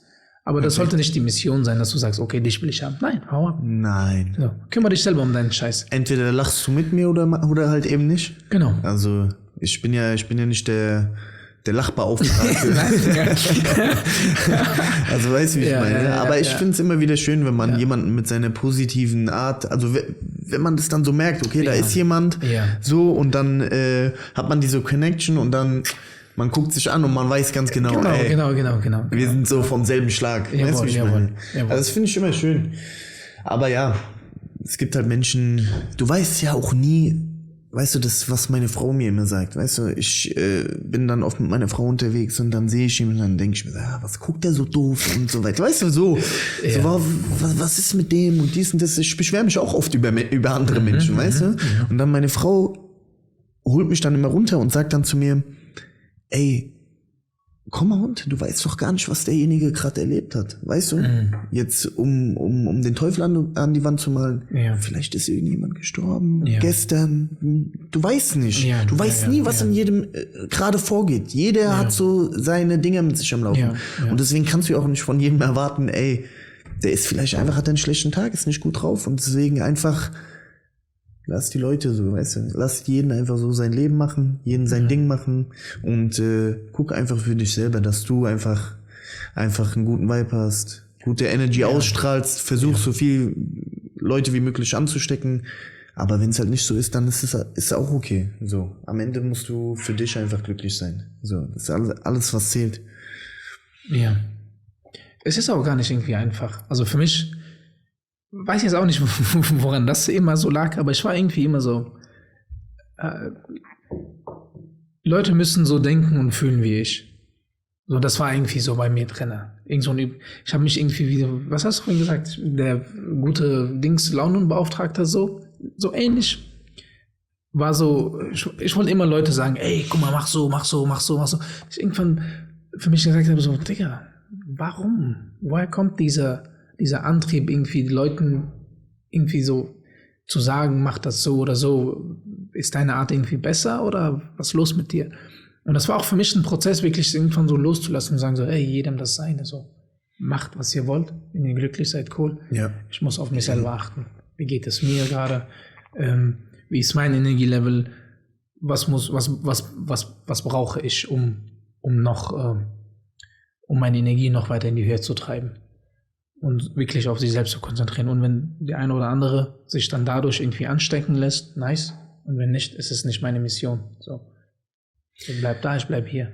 Ich weiß genau, was du meinst. Und das war zum Beispiel bei mir auch so ein entscheidender Punkt in meinem Leben, was du sagst mit, du hast immer gedacht, alle müssen so die Denkensweise haben wie du und so. Und das war bei mir genauso gewesen. Ich habe immer gedacht, ey, so wie ich denke, ist richtig. Wie ich denke, was ich denke und so weiter. Das ist richtig, das ist das einzig Richtige und alles andere ist falsch.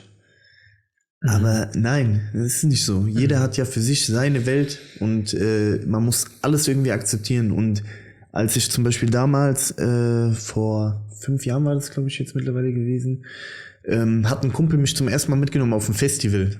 Techno, Elektro und so feiern. Ja. Und da war so der Punkt, da war ich das erste Mal gewesen, da war so der Punkt, wo ich dann gesehen habe plötzlich, also vorher, du kennst es ja selber, man war nur Hip-Hop feiern und so, du weißt ja, wie das ist, jeder guckt da böse und jeder will den Willen machen und cool sein und so, ne. Und dann war ich dort gewesen und dann habe ich so was ganz, ganz Neues kennengelernt, weißt du, so die Menschen, die waren alle viel offener, jeder hat jeden irgendwie akzeptiert, man hat es einfach so gespürt, weißt du, was ich meine? Klar hängt es auch damit zusammen, dass viele Leute dort Drogen nehmen, also das verschiedene Drogen. Ja, ich bin mir schon darüber im Klaren, dass es auf jeden Fall auch daran liegt. Absolut. Aber trotz alledem ist es einfach dort so ein Punkt gewesen, wo ich einfach so eine neue Welt irgendwie kennengelernt habe, wo ich dann die Leute gesehen habe und gedacht habe, ey, guck mal, jeder kann anders sein, aber trotzdem kann man es akzeptieren, dass jeder anders ist. Ja. Das war krass gewesen auch damals. Ja, das war für mich auch so, wo ich auch zum ersten Mal auf so einem Festival war, ich habe so gemerkt, so jeder ist cool und jeder will einfach sein. Die sagen dir nicht, aber die wollen auch nicht, dass du die irgendwie anbaggerst oder anlaberst oder irgendwie anquatschst oder wie auch immer, sondern die sind einfach da. Genau. Und die feiern einfach das Ganze. Jeder für sich, aber irgendwie alle gemeinsam. Genau. Und keiner hat irgendwie so, wieso das oder jeder. So, du bist einfach ein Teil von dem. Es gibt kein Ego dort. Ja. Es gibt kein Ego. Jeder macht sein Stuff. Jeder lässt sein Ego zu Hause. So. Und so entsteht dieser positive Vibe einfach. Und so hast du Spaß. Guck mal, zum Beispiel, wenn du Hip-Hop feiern gehst, du kannst dir niemals vorstellen, dort alleine hinzugehen. Und irgendwie Party zu machen oder so. Wird es dir voll dumm vorkommen. Aber ich für mich kann sagen, wenn ich jetzt auf ein Festival gehe, wo Elektro, Techno und so weiter läuft, ich weiß ganz genau, ich kann da alleine hingehen. Ich kann da einfach alleine hingehen. Und ich werde trotzdem richtig coole Leute treffen, gute Gespräche haben und werde trotzdem einen coolen Tag haben. So. Und wie gesagt, liegt auch an Drogen. Will ich jetzt nicht irgendwie unter den Tisch kehren. Ja. Aber ja, trotzdem sind es ja dieselben Menschen, ne? Ja. So. Ja. Nice, Digga. Ich würde mal sagen. War's das schon, oder was? Also wir können gerne weiterreden. Ich habe eigentlich gedacht, du willst noch über Krieg mit mir reden. Ist ja gerade so Krieg? Aktuell. Ach so, ich halte mich von hältst du dich Thema Politik. Ja, hältst dich fern, ja. Ich muss auch ehrlich sein, mit mir kannst du dich darüber nicht unterhalten, weil ich habe keine Ahnung davon.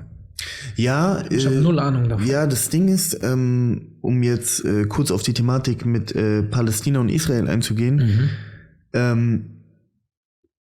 das ist ja schon so lange ein Thema, ne? Schon als wir Kinder waren, war das ja schon ein Thema. Genau, es ploppt immer wieder was auf. Genau, man hat das immer mal wieder mitbekommen, aber ich muss sagen, ich habe mich noch nie so damit auseinandergesetzt, was da überhaupt abgeht, so wie jetzt in dieser Zeit gerade. Und das Problem ist, was ich auch sage, es geht so viele Jahre zurück, dieses Thema, dass ich mir auch nicht erlauben will, da irgendwie eine Meinung drüber zu haben.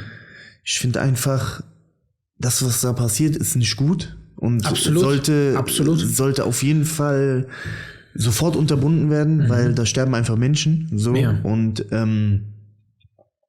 egal wegen was, also es gibt keine Rechtfertigung für Krieg. So, es gibt keine Rechtfertigung dafür. Egal was passiert, was dort passiert ist und so. Man sollte sich irgendwie anders einigen können. Ja. Also, aber zu dem Thema habe ich wirklich eine Meinung, habe ich tatsächlich. Und da muss ich jetzt einfach mal den Deutschen aus mir raushängen lassen. Alles gut. In Deutschland sagen wir, Verträge sind dazu da, um eingehalten zu werden. So, und ich weiß, wie ich das irgendwie gelesen habe, da gab es mal irgendwie einen Vertrag zwischen den Palästinensern und den Israelis, wie die das Land irgendwie so aufteilen. Und anscheinend wird das nicht eingehalten. Und das ist so, wo ich denke, so, okay. Aber von wem wird es nicht eingehalten? Das ist die, so, irgendjemand hält das nicht ein. Genau. Okay, und das kann jeder sich selber drüber schlau machen. Und das ist das Einzige, was ich sage. So, haltet die verdammten Verträge ein, die ihr getroffen habt. Ja. Und das ist so das Deutscheste überhaupt. Verträge sind dazu da, um eingehalten zu werden. 100%. Das ist so das, was ich dazu denke, und das werde ich aber auch jedem auch so sagen. So, haltet die Verträge ein. Von mir erwartet ihr auch, dass ich Verträge einhalte. Mache ich auch. Ich zahle meine Miete, weil ich das Vertrag eingegangen bin. Ich bezahle mein Auto. Alles Mögliche mache ich. So.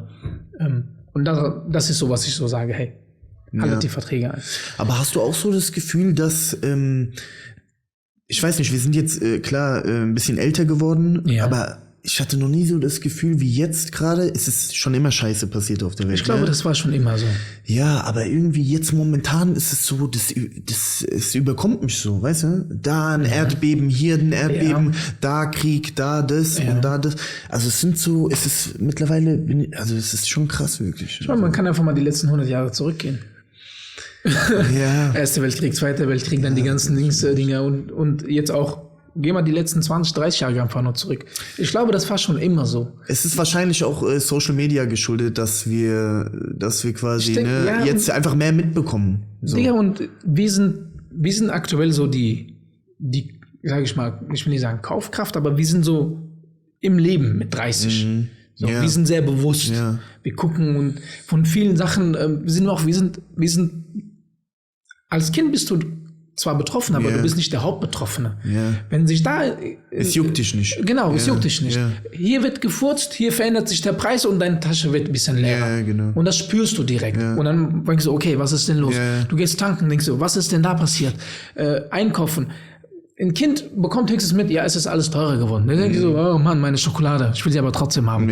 Und du siehst es einfach viel mehr. Du nimmst einfach viel mehr wahr, weil du wirklich Hauptbetroffener bist von allen Entscheidungen, die da passieren. Ja. Und du hast auch, sagen wir mit 30 ist man auch in der Lage, so gewisse Leute einzuschätzen. So, der sagt mal so, der sagt mal so. Denkst du so, Digga, entscheid dich doch mal, was jetzt? Ja, als Kind hörst du die Meinung gar nicht an. Das ist für dich langweilig. Du spielst lieber Fußball oder hast deinen Gameboy oder wie auch immer. Und das ist so denke ich so. Ich glaube, es war schon immer viel los. Ja. Nur, du hast das nicht mitbekommen. Dir war es scheißegal. Es ging hier rein, da raus. Aber jetzt, du nimmst es einfach wahr. Aber ich denke manchmal tatsächlich so darüber nach, dass es vielleicht besser für die Psyche wäre, dass man immer noch diese Einstellung hätte wie damals, weißt du? Dass man sich nicht so viel mit Dingen, die man sowieso nicht verändern kann, also an denen man nichts ändern kann, nicht so viel damit beschäftigt. Weil ich sag dir ehrlich, wenn ich diese Bilder da sehe, das tut mir schon sehr im Herzen weh. Ja. Und nicht wie früher. Nicht wie früher, weil du, wie gesagt, es bewusster, glaube ich, einfach wahrnimmst, was dort geschieht. Ja, absolut. Und deswegen denke ich mir manchmal vielleicht, ich gucke zum Beispiel auch gar keine Nachrichten. Das Einzige, wo ich halt was mitbekomme, ist Instagram. Das ist auch der einzige Social-Media-Kanal, wo ich irgendwie aktiv bin. Digga, ich bin seit kurzem in Twitter drin. Also X, das heißt, wurde ja umbenannt jetzt. Okay. Heißt jetzt X von Elon Musk. Das ist krank. Ja. Also Digga, das ist so intensiv. Dafür passt du nichts, ne? Nein. Du bist wirklich. Und da geht's ja da geht's ja extra, also die nehmen sich auch kein Blatt vom Mund. Wie die sich da irgendwie fetzen, das ist geisteskrank.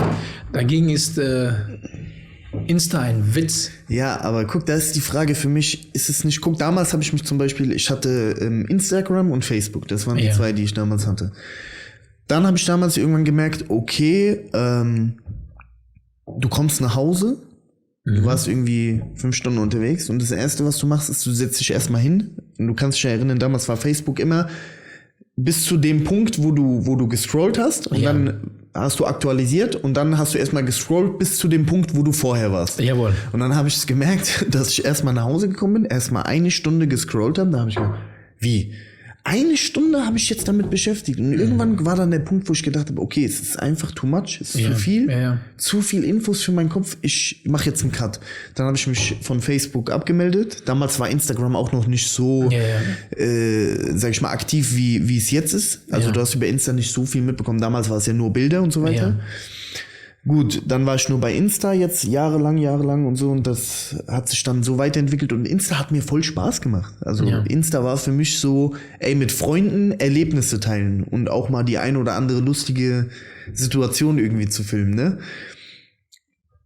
Ich liebe es zum Beispiel, wenn ich eine lustige Story irgendwie mache, gerade wenn ich auch selber daran beteiligt bin und mir schicken dann Leute irgendwie lustige Reaktionen darauf.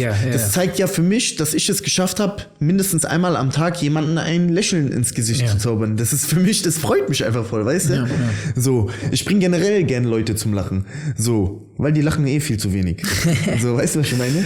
Und jetzt vor 7 Wochen, also ich bin jetzt, glaube ich, seit 2 Wochen erst wieder bei Insta, war auch bei mir der Punkt mit Insta erreicht, wo ich einfach so gedacht habe, ich brauche jetzt mal eine Pause davon. Einfach mal gucken. Und es hat mir richtig gut getan. Also du hast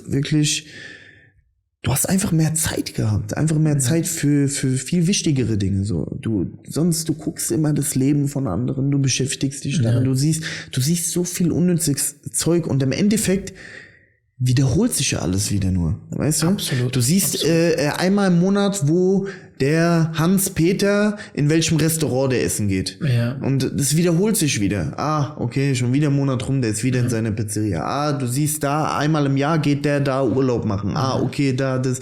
Weißt du, so, es ist immer so eigentlich derselbe Kreislauf. Und ich habe mich jetzt wieder angemeldet. So. Und nach dem ersten Tag, wo ich mich wieder angemeldet habe, habe ich eigentlich so gedacht, eigentlich direkt wieder abmelden. So, es hat mich eigentlich mehr wieder so abgefuckt. Aber ich versuche jetzt einfach es für mich so ein bisschen einzudämmen und gar nicht mehr so viel darauf zu geben. Weißt du? Weil es kann schon dein Leben einnehmen. So. Absolut. Darf man nicht unterschätzen. Absolut, auf keinen Fall unterschätzen. Ich glaube, wenn du diese ganzen Tools, diese Werkzeuge unterschätzt, dann bist du ein Teil von dem Ganzen. Vor allem deine Psyche. Vor allem, das macht sehr vieles mit dir. Ja. Und es ist auch sauintensiv irgendwie. Also jetzt X ist mega intensiv. Du gehst da rein und du kannst dich sehr schnell irgendwie verlieren. Weil du klickst da und dann ist irgendwie, wenn es auch nur 10 oder 15 Minuten sind, in diesen 15 Minuten bist du so dermaßen mit Informationen zugebombt und mit irgendwie 100 verschiedenen Meinungen. Jeder denkt irgendwie so. Und dann bist du irgendwie, du weißt, was so, das ist wirklich so, das ist sau viel, das werden Leute in deinem Gehirn so die ganze Zeit schreien. Und das ist auch irgendwie ist auch eine sehr aggressive Sprache, die da verwenden. Und da habe ich so für mich gemerkt, genieße es ruhig, aber wie mit allem, genieße es mit Vorsicht. Also sei wirklich vorsichtig, sei bewusst so, okay, geh da rein und es ist am Ende so ein Informationstool. Mehr auch nicht. Genau, sieh zu, das, was du auch wirklich willst, hol dir die Information, aber achte drauf, weil natürlich haben die ihre Algorithmen und die wollen dich catchen, die wollen, dass je länger du da bist, umso mehr Kohle machen mit dir. Achte einfach ein bisschen mehr drauf. Ja, vielleicht bist du einmal ein bisschen, verlierst du dich da drin, einmal ist okay, okay. Aber im Großen und Ganzen achte drauf, so dass du gesunde Grenzen dir gegenüber selber setzt, weil sonst 100%. Gehst du da lost. Lieber 1 Stunde machst du nichts und sitzt einfach, mach nichts, setz dich einfach hin und denk über Gott und die Welt nach, als diese 1 Stunde zu swipen und zu scrollen oder wie auch immer. Ich glaube, das ist so. Einfach ein bisschen mehr bewusster an die Sache rangehen. Weil am Ende des Tages sind das irgendwelche Meinungen von irgendwelchen Pissern, die wirklich nicht viel mehr wissen als du oder vielleicht sogar noch beschissener sind, aber die stellen das irgendwie auf eine prunkvolle, schöne Art und Weise dar und du hältst das für bare Münze, aber so ist es nicht. Und wie wir eben besprochen haben, jeder hat eine andere Meinung. Absolut. Lass die Leute einfach. Ja. So, du kannst es sowieso nicht ändern. Weißt du, was ich meine? Nein. Ist so. Ja. Was macht die Liebe? Oh, shit, Bro! Digga, du hast gerade einfach... einen wunden Punkt getroffen, oder absolut, was? Echt absolut, jetzt? Immer Digga. noch? Ja. Echt? Ja. Ah, sorry, Digga. Ich hab gedacht, alles gut, Digga. Also, ich dachte, das wäre jetzt schon länger her. Sag mal so, die alte Liebe, die ist schon längst geklärt. Die ist Okay. schon, damit habe ich nichts. Gibt schon eine neue alte? Nee, ja, es gibt jetzt irgendwie was Neues. Die habe ich auch um meine Reise kennengelernt. Und muss aufpassen, ich bin sehr emotional gerade. Na, weil das ist alles wirklich gut, sehr, Digga. sehr, sehr... Alles gut. Ist ein bisschen kompliziert. Alles gut. Wenn du nicht drüber reden willst, Ich werde nicht. kurz, Ja. also kurz ist, ich habe ein Mädel kennengelernt, wir haben uns, die war auch auf Solo-Reise, genauso wie ich, und wir haben uns irgendwie im Bus kennengelernt, wir haben uns super, super gut verstanden und haben dann auch die nächsten 3 Tage nur noch gemeinsam verbracht. Es war wunderschön. Und sie ist jetzt wieder in ihrer Heimat, ich bin jetzt hier und es ist irgendwie so ein bisschen kompliziert, das Ganze. Und Okay. Woher kommt sie? ist aus Frankreich. Frankreich. Ist jetzt auch nicht die Welt. Okay. Aber nichtsdestotrotz sind einige Hürden so da. Und deswegen, das ist gerade bei mir so, Ja. so ein bisschen, was geht, so, wie mache ich das und so weiter. Aber ich habe mich, sie hat es geschafft, dass ich habe es auch geschafft, wir beide, das funktioniert ja gemeinsam nur, dass ich mich innerhalb von kürzester Zeit mich fallen lassen konnte. Sehr schön. Wirklich. So. Sehr intensiv. Also Wart ihr euch schon gegenseitig besuchen? ich war drüben. Ja. Ich war drüben. Okay. Sie noch nicht hier. Okay. Aber das ist ja auch alles sehr frisch. Das ist gerade mal 2 Wochen jetzt so. Okay. Ja, aber top. die Emotionen sind sehr stark. Ist sie Französin oder? Ja, sie ist eine Französin. Ah, okay, krass. Mon ami. Redet ihr auf Englisch oder? Auf Englisch, Ja. genau. Also wenn wir uns unterhalten, dann auf Englisch. Da kommt auch nochmal das Thema Sprachbarriere so ein bisschen hinzu. Aber das war so für mich, wie du vorhin sagtest, so, ich brauche keine Sprache, um sie zu verstehen. So Schön. ein Gefühl ist das. Ja. Ich muss sie nur anschauen und ich weiß, wie sie fühlt. Und sie muss nur mich anschauen und weiß, wie ich fühle. Ist einfach ein bisschen kompliziert gerade, so die Gesamtsituation. Wohin sich das am Ende des Tages bewegen wird, weiß ich nicht. Aber ich bin natürlich bereit, für sie zu kämpfen. Ja, krass. Das schön, ist so schön. das, was ich weiß jetzt. Status quo, so jetzt. Aber ja. Sorry, Digga. Na, Digga, alles gut, Ja. Mann, alles Gibt gut. nichts Schöneres als Liebe. Nichts Schöneres, sage ich dir. Wirklich. Ey, Mann. Wenn du wirklich, sag ich mal, deinen passenden Deckel so gefunden hast, das ist schon wirklich ein krasses Gefühl. Weißt du, wenn du einfach einen Mensch hast, vor dem du wirklich deine Hosen fallen lassen kannst, so auf gut Deutsch gesagt, ja. Und Du das meine darfst ich jetzt sein. nicht nur im Schlafzimmer, sondern Ja. also wirklich, es ist, also, weißt du, wenn du einen Mensch hast, dem du wirklich alles aus deiner tiefsten Seele erzählen kannst und der alles über dich weiß und das basiert auf Gegenseitigkeit. Es ist einfach schön so. Ja. Jeden Morgen neben so einem Menschen aufzuwachen, abends einzuschlafen, immer, Alter, das ist krass. So, guck mal, ich bin 11,5 Jahre mit meiner Frau zusammen. Ja. Weißt du, wenn du einen Hund hast zu Hause, Ja. weißt du, du weißt ja, wenn du nach Hause kommst und der Hund kommt so an die Tür gerannt und freut sich voll, dich so zu sehen, ja. So ist es bei mir und meiner Frau. So nach 11,5 Jahren. Die Freude. Ja, die Freude. Nein, wir kommen so an die Tür gerannt wie ein Hund. Ich war so, Bro, hör nicht mit einem Hund zu Das meine vergleichen. ich ernst, Digga. Das shit. meine ich wirklich ernst. Also jetzt nicht auf allen Nein, Vieren, klar, aber so, Die weißt du, Freude was ist ich so meine? Ja, überwältigend, dass man impulsartig rennt. Ja, so. Und nach 11,5 Jahren noch so, weißt du, das ist krass. Hätte ich niemals gedacht, weißt du. Ich hätte generell nie gedacht, dass ich 11,5 Jahre mit einem Mensch so zusammenbleibe. Ja, aber was soll ich dir sagen? Ja, guck mal, das ist so das, was ich mir auch so die ganze Zeit denke, weißt du? Wenn du so fühlst, was ich tue, was ihr auch tut, und ich glaube wirklich, ja, du kannst Geld haben, du kannst irgendwie ein Haus hier haben, du kannst wirklich Reichtümer und ich sage nicht, dass Geld scheiße ist. Geld ist geil. Ja. Gönn dir. Ne? Aber dieser absolute Glück ist wirklich, wenn du geliebt bist. Bedingungslos. Bedingungslos. 100%. Du kannst dich einfach fallen lassen. Du darfst einfach sein. Mit all deinen verdammten Du darfst Fehlern. sein, wer du bist. Ja. Du darfst sein, wer du sein willst. Du musst dich nicht verstellen. Du wirst akzeptiert mit all deinen Flaws und all deinen Fehlern und Marotten, wie auch immer. Aber auch andersherum genauso. Das ist Hammer. Was willst du mehr? Was willst du mehr? Du kannst dich einfach fallen lassen. Es ist schön, aber ich finde es schade, dass viele Menschen oder sogar, ich würde sogar sagen, die meisten Menschen meinen zu glauben, sie hätten irgendwie die wahre Liebe gefunden, aber gar nicht dieses Gefühl spüren, worüber wir beide gerade reden. Weißt du, was ich meine? Sie glauben zwar, dass es so ist, aber es ist gar nicht das, weil sich beide gar nicht also dementsprechend öffnen, dass es so werden kann. Weißt du, was ich meine? Das ist der Knackpunkt. Ja. Ich glaube aber, ich sag dir ganz ehrlich, dadurch, ich habe dir gesagt, ich arbeite gerade sehr viel in meiner emotionalen Welt und so. Und ich merke, Digga, du musst dich öffnen. 100%. Aber das bedeutet zeitgleich, du riskierst es, verletzt zu werden. Und was ist größer, die Angst vom Verletztwerden oder du öffnest dich und bekommst die Liebe? Und daran, das ist so ein Gamble. Ja, aber alles im Leben bringt ja ein gewisses Risiko mit sich, weißt du? Wenn du irgendwie was erreichen willst oder irgendwas reißen willst in deinem Leben, dann musst du ja ein gewisses Risiko eingehen. Ja. Wenn du nicht bereit dafür bist, dieses Risiko einzugehen, dann bleib halt auf der Stelle, wo du bist, was ja auch nichts Schlimmes ist. Ja. Manche Menschen fühlen sich ja auf der Stelle, wo sie sind, fühlen sie sich wohl. Die wollen gar nicht weiter irgendwie nach vorne oder zurück. Also die wollen einfach da bleiben, wo sie sind und sind damit zufrieden. Ist ja auch völlig in Ordnung, weißt du? So, in unserer Gesellschaft wird dir ja immer suggeriert, schneller, weiter, höher und weißt du, immer nach vorne und du musst mehr und dies und das, du brauchst Geld und so. Ja. Aber ist doch gar nicht so. Warum? Uns geht's doch eigentlich gut.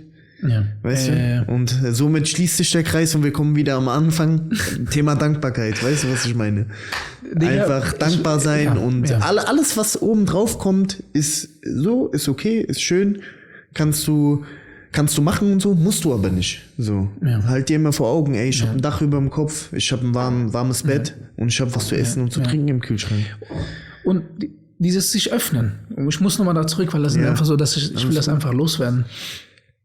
Ich hatte davor auch Ex-Beziehungen gehabt und ich habe die auch geliebt. Ja. Es ist nicht so, dass ich nicht geliebt habe. Aber diese Liebe, was ich jetzt gerade verspüre, ne, das ist nicht vergleichbar. Das ist nicht vergleichbar. Und ich will auch nicht sagen, ja, da draußen sind Beziehungen, die lieben sich auch. Aber die Liebe, die ich da gespürt habe, die hatte ich noch nie. Bei keinem Menschen. Also als allererst geht's ja da erstmal darum, man muss seine Liebe nicht mit anderen Lieben vergleichen. Nein. Darum geht's ja gar nicht. Aber jetzt für mich persönlich, nur auf mich übertragen. Ich hatte andere Beziehungen, die Liebe war da, die waren auch intensiv, aber das Game Changer. Ja, sowas habe ich noch nie gehabt. Aber das ist immer so. Da kommt immer diese eine Frau, die dann dein Leben verändert, weißt du? Ja. Und ich bin auch der Meinung, die kommt nur einmal. So, die kommt einmal und da musst du zugreifen. Und wenn du dann nicht zugreifst, dann kämpfen. Dann kannst du, was soll ich machen? Ich habe aber auch sehr lange mit mir überlegt, das war jetzt irgendwie so ein, ich habe auch überlegt, hier, guck mal, bin ich denn überhaupt bereit, mich so zu öffnen? Bin ich bereit, mich wirklich so verletzlich zu zeigen und mich zu öffnen und sagen, hey, ich entscheide mich jetzt für dich und ich nehme es im Kauf, dass ich dadurch auch wirklich je höher du fliegst, umso tiefer fällst du auch. Klar. So. Ja. Und wenn ich mich öffne und sage, okay, ich will diese Frau lieben mit allem, was ich habe, dann riskiere ich auch zeitgleich, dass ich so genauso verletzt werde. Und da habe ich gesagt, ich gehe dieses Risiko jetzt maximal ein. Ich muss aber auch dann sagen, es ist nicht nur jetzt in dieser Hinsicht hat sich meine Lebensqualität verbessert. Ich kann jetzt einfach mehr, ich fühle mehr. In allen Bereichen. Wenn ich Sport mache, danach, ich spüre das anders. Wenn ich, es ist einfach, als würdest du dich öffnen. Es ist nicht nur der Liebe gegenüber, der Frau gegenüber, sondern du öffnest dich dem Leben. Du lässt alle Emotionen zu, also noch mehr zu. Du öffnest alles. Und das habe ich gesagt mir so, Digga, eigentlich jeder sollte dieses Risiko eingehen, weil dann lebst du. 100%. Alles andere ist Komfort. Das ist ja auch Liebe. Lass dich nicht von deinen Gedanken steuern, sondern lass dich von deinen Gefühlen leiten, weißt du? Und wenn du dich von deinen Gefühlen leiten lässt, und dann wird sie dich zu der Liebe führen, weißt du? Ja. Und die wird euch zusammenführen. Und Die wird doch dafür sorgen, dass ihr zusammen bleibt. Ja, ich vertraue einfach drauf. Ich gehe jetzt all in. 100%. Und, wird alles gut. Wird sich sein. Safe. Aber bevor ich sowas entgehen lasse und dann vielleicht in 10 Jahren, 15 Jahren zurückblicke und sage so, Cansepp, du Vollidiot. Das war sie gewesen. Das war die und du hast noch nicht mal gegeben. Wenn es am Ende nicht klappt, ist eine Sache. Ja, genau. Aber Du hast die alles Frage ist, getan. hast du dein Bestes gegeben? Genau. Und das ist so, ich denke so, Bro, so scheiß auf euch alle. Ich bin mir selber ein Rechenschaft schuldig in ein paar Jahren. Und diese, Nur dir. Nur mir, Nur sonst dir. niemanden. Und die will ich verdammt nochmal, wenn ich mir die Frage stelle, so, Cansepp, hast du dein Bestes gegeben, dann will ich sagen, ja, habe ich. Und nicht so, ich hätte vielleicht da noch was. Und das ist ein Risiko, was ich eingehe, weil ich werde jetzt Zeit da investieren. Aber, Bro, das Leben ist kurz. Ja, Mann. So, und dann lieber habe ich einen Traum, dem ich hinterherjage und lebe. Und wenn es am Ende nicht klappt, okay, weil zu verlieren habe ich nichts. Ja, Mann. Ich kann nur daran wachsen. Und vor allem, ich will das nicht bereuen. Ich will mir nicht Vorwürfe machen und sagen, du hättest aber. Genau. Und das will ich nicht. Nein. Deswegen all in. Und der Rest wird sich zeigen. Auf jeden Fall. Ja. Ja, Mann. Deswegen Reisen. Ich bin jetzt auf neuem Dings gekommen. Reisen hat in mir so vieles verändert. Ja, Mann, Reisen. Dann auch schon direkt meine nächste Reise für nächstes Jahr. Beste, was es gibt. Bin mal gespannt, was das mit mir dann macht. Oder was ich so lernen darf und sehen darf und kennenlernen darf. Guck mal, ich habe vorher immer so gedacht, so, wenn du irgendwelche Sachen investierst, zum Beispiel neues Auto, neue Klamotten oder dies und das, weißt du, so materialistische Dinge, weißt du? War man so früher eher so auf dem Film. Aber mittlerweile denke ich mir so, ey, Reisen, das ist das, wofür ich mein Geld investieren will. Weil diese Reise kann dir niemand mehr wegnehmen. Den Schuh, den du trägst, der geht nach 2 Jahren kaputt. Weißt du, das Auto ist auch nur Blech. So, also aber scheiß iPhone, 3 lila Scheine, Digga. ja, weißt du, so. Das interessiert mich alles nicht mehr. So generell materialistische Dinge. Mich interessieren einfach zwischenmenschliche Dinge und Beziehungen und Gespräche und Erlebnisse, Sachen, die man fühlt, die man spürt und an die, wenn man sich an die zurückerinnert, ein Lächeln ins Gesicht bekommt, weißt du? Ich denke an meine Reise nach Sansibar. Ich habe ein Lächeln im Gesicht, weißt du? Ich denke an das, was ich erlebt habe. Und das ist das, was dir für dein ganzes Leben etwas schenkt. Und deswegen investiere ich mein Geld lieber für solche Dinge, anstatt für so. Und das kannst du auch weitergeben. Die Stories, was das mit dir gemacht hat, dieses Lächeln, diese Energie, was du hast, davon kannst du weiterleben. Das nährt dich auf eine sehr lange Zeit. In 20 Jahren kannst du zurückdenken und du kriegst wieder so einen Impuls von Glück. Ja. Weißt Mit du? Sicherheit. Und das gibst du dann halt weiter. Auf jeden Fall. Deswegen, also Reisen ist bei mir aktuell auch ganz oben auf Kurs. Ganz oben. Ich will so viel wie es geht und so lange wie möglich. Mach das auch. Wo geht's hin, die nächste Reise? Nächste Reise ist grob geplant Kaukasus. Ah, okay. Ja, also ich mag eher so Gegenden gehen, wo so ein bisschen low-key nicht so viele dort waren. Okay. Und umso mehr komme ich mit den Einheimischen und mit der Kultur wirklich in Verbindung. Ja. Deswegen war meine Reise dieses Jahr war der Kosovo, Montenegro und Albanien. Soll auch sehr, sehr schön sein. Brutal. Ja. Also kann ich nur jedem empfehlen. Und auch günstig, ne? Ist es günstig? Ja. Ich würde wenn mich nochmal fragen würde, okay, was würdest du an deiner Reise minimal was anders machen? Ich würde sagen, ich würde so diese Küstenregionen, ich bin kein Strandmensch, also ich war da am Strand, aber ich bin kein einziges Mal ins Meer rein. Oh, krass. Okay. Ich war ich habe gerade, das Gefühl war nicht da und ich will es nicht erzwingen. Ja, aus Prinzip wollte ich das nicht. Aber ich würde so grundsätzlich, würde ich sagen, meide die touristischen Orte. Weil das ist, egal in welchem Land du dich befindest, touristische Orte sind alle gleich. Ja, auf jeden Fall. Alle gleich. So. Auf jeden Fall. Und das war auch von der Reise, war für mich so immer, war für mich so, okay, geh lieber an Orten, geh lieber in Landesinnere, geh auswärts, geh so in die kleinen Städte, wo sich kein Depp verirrt oder so, ne? Ja. Geh dahin. Da sind die Einheimischen auch anders, die sind willkommener, die sind herzlicher. Da siehst du die Kultur, da spürst du die Liebe von denen. In den touristischen Orten, da waren die eher so, wo du es von überall kennst. Die sind eher auf Abstand, die haben genug von deinesgleichen. Du bist laut. Ich will nicht wissen, was sie erlebt haben. Ich will die gar nicht irgendwie abstempeln. Ich stelle dir vor, da gehen irgendwelche Touristen dahin, besaufen sich, machen Müll, Dreck, pöbeln, kotzen da rum und machen komische Sachen. Dann denkst du dir auch so. Also wenn ich jetzt da selber so ein Einheimischer wäre, würde ich auch sagen, hey, Digga, so, gib mir dein Geld und verpiss dich. Weißt du? Ja, das ist ganz interessant. Seit 2019 hatten wir Flitterwochen in Mexiko gemacht, meine Frau und ich. Und da haben wir zum ersten Mal keinen Hotelurlaub gemacht, sondern haben uns einfach ein Airbnb genommen. Ja, weil wir auch gesagt haben, ey, wir wollen ein bisschen mehr von der Kultur und ein bisschen mehr Einheimische, nicht so dieses typische Touri-Ding. Ja. Weil ich bin der Meinung, wenn du jetzt so einen Hotelurlaub machst und all-inclusive. Ja, und hast dann da dein Pool und hast da dein Buffet und dein Hotelessen und so weiter und da die Leute mit der Schlange und so weiter, dann spielt es für mich keine Rolle, ob du jetzt in Mexiko bist, ob du jetzt auf Kuba bist oder in Thailand oder sonst wo. Es ist alles irgendwie gleich. Weißt du, was ich meine? So. Ja. Und das ist für mich dann, da ist für mich der Sinn verfehlt irgendwie, warum ich dann in dieses bestimmte Land reisen sollte. Ja. Weißt du, was ich meine? Und es war die beste Entscheidung, die wir getroffen haben damals. Ja, und seitdem haben wir gesagt, ey, wir machen das nur noch so. Weil erstens ist es auch günstiger. Zweitens, du lernst die Kultur besser kennen. Du gehst selber einkaufen. So, du kommst viel mehr mit Menschen in Kontakt, die dort leben.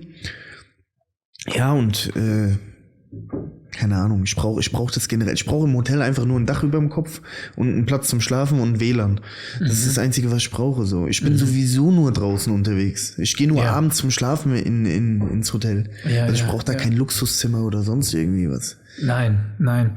Also zu dem Thema. Ich war bis jetzt in meinem Leben, weil ich glaube, dieses All-Inclusive-Urlaub habe ich 2 oder 3 Mal gemacht. Und jedes Mal bin ich mit 10 Kilogramm Körperfett wieder zurückgekommen. Und ich konnte nichts sehen. Dieses All-Inclusive, das bindet dich extrem. Ja. Du hast so dein Frühstück, Mittag, Abendessen. Das heißt, also du bist immer wieder weg. So. Ja. Dann hast du deinen Pool und deinen Strand, sind fußläufig.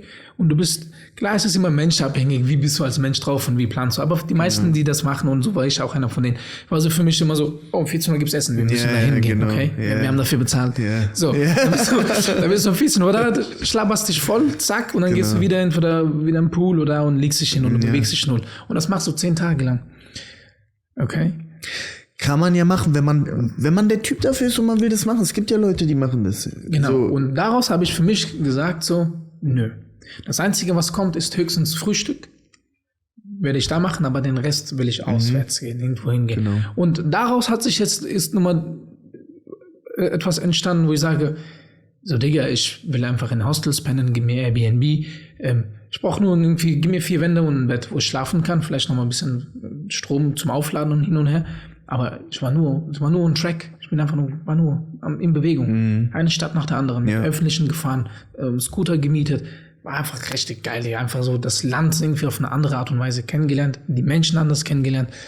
Leute von überall. Weil, wenn du solche Reisen machst, du lernst Gleichgesinnte. Die genauso ticken wie du jetzt. Das Mädel, was ich kennengelernt habe. Ja. Die ist genauso. Sonst wäre die ja nicht da gewesen. Genau. Und hast du schon mal ein Interesse, das sagt ja sehr viel über dich als Mensch aus. Das ist ja nicht nur so, ja, ich mag diese Art von Urlaub, sondern dahinter ist ja so eine Riesenkette an Denkmustern und Einstellungen und Verhalten. Und ich habe Leute aus Australien kennengelernt, mit denen bin ich cool. Ich habe gesagt, ey, ich komme auf jeden Fall vorbei. Dann Leute in Deutschland habe ich aus München, aus Bayern kennengelernt. Ich habe gesagt, ey, Wochenendstrip, komm ich mal, zeig mir deine Hut. Und das ist, wo ich bedenke, so läuft das. Ja, so lernt man auch Leute kennen. Und genau, so weiter. Genau. Feier ich. Und das war wirklich eine wunderschöne Reise. Ich glaube, ich habe es noch nicht mal ansatzweise zu Ende verarbeitet, was da so alles passiert ist. War sehr intensiv. Ja, krass. War wunderschön. Mega, mega.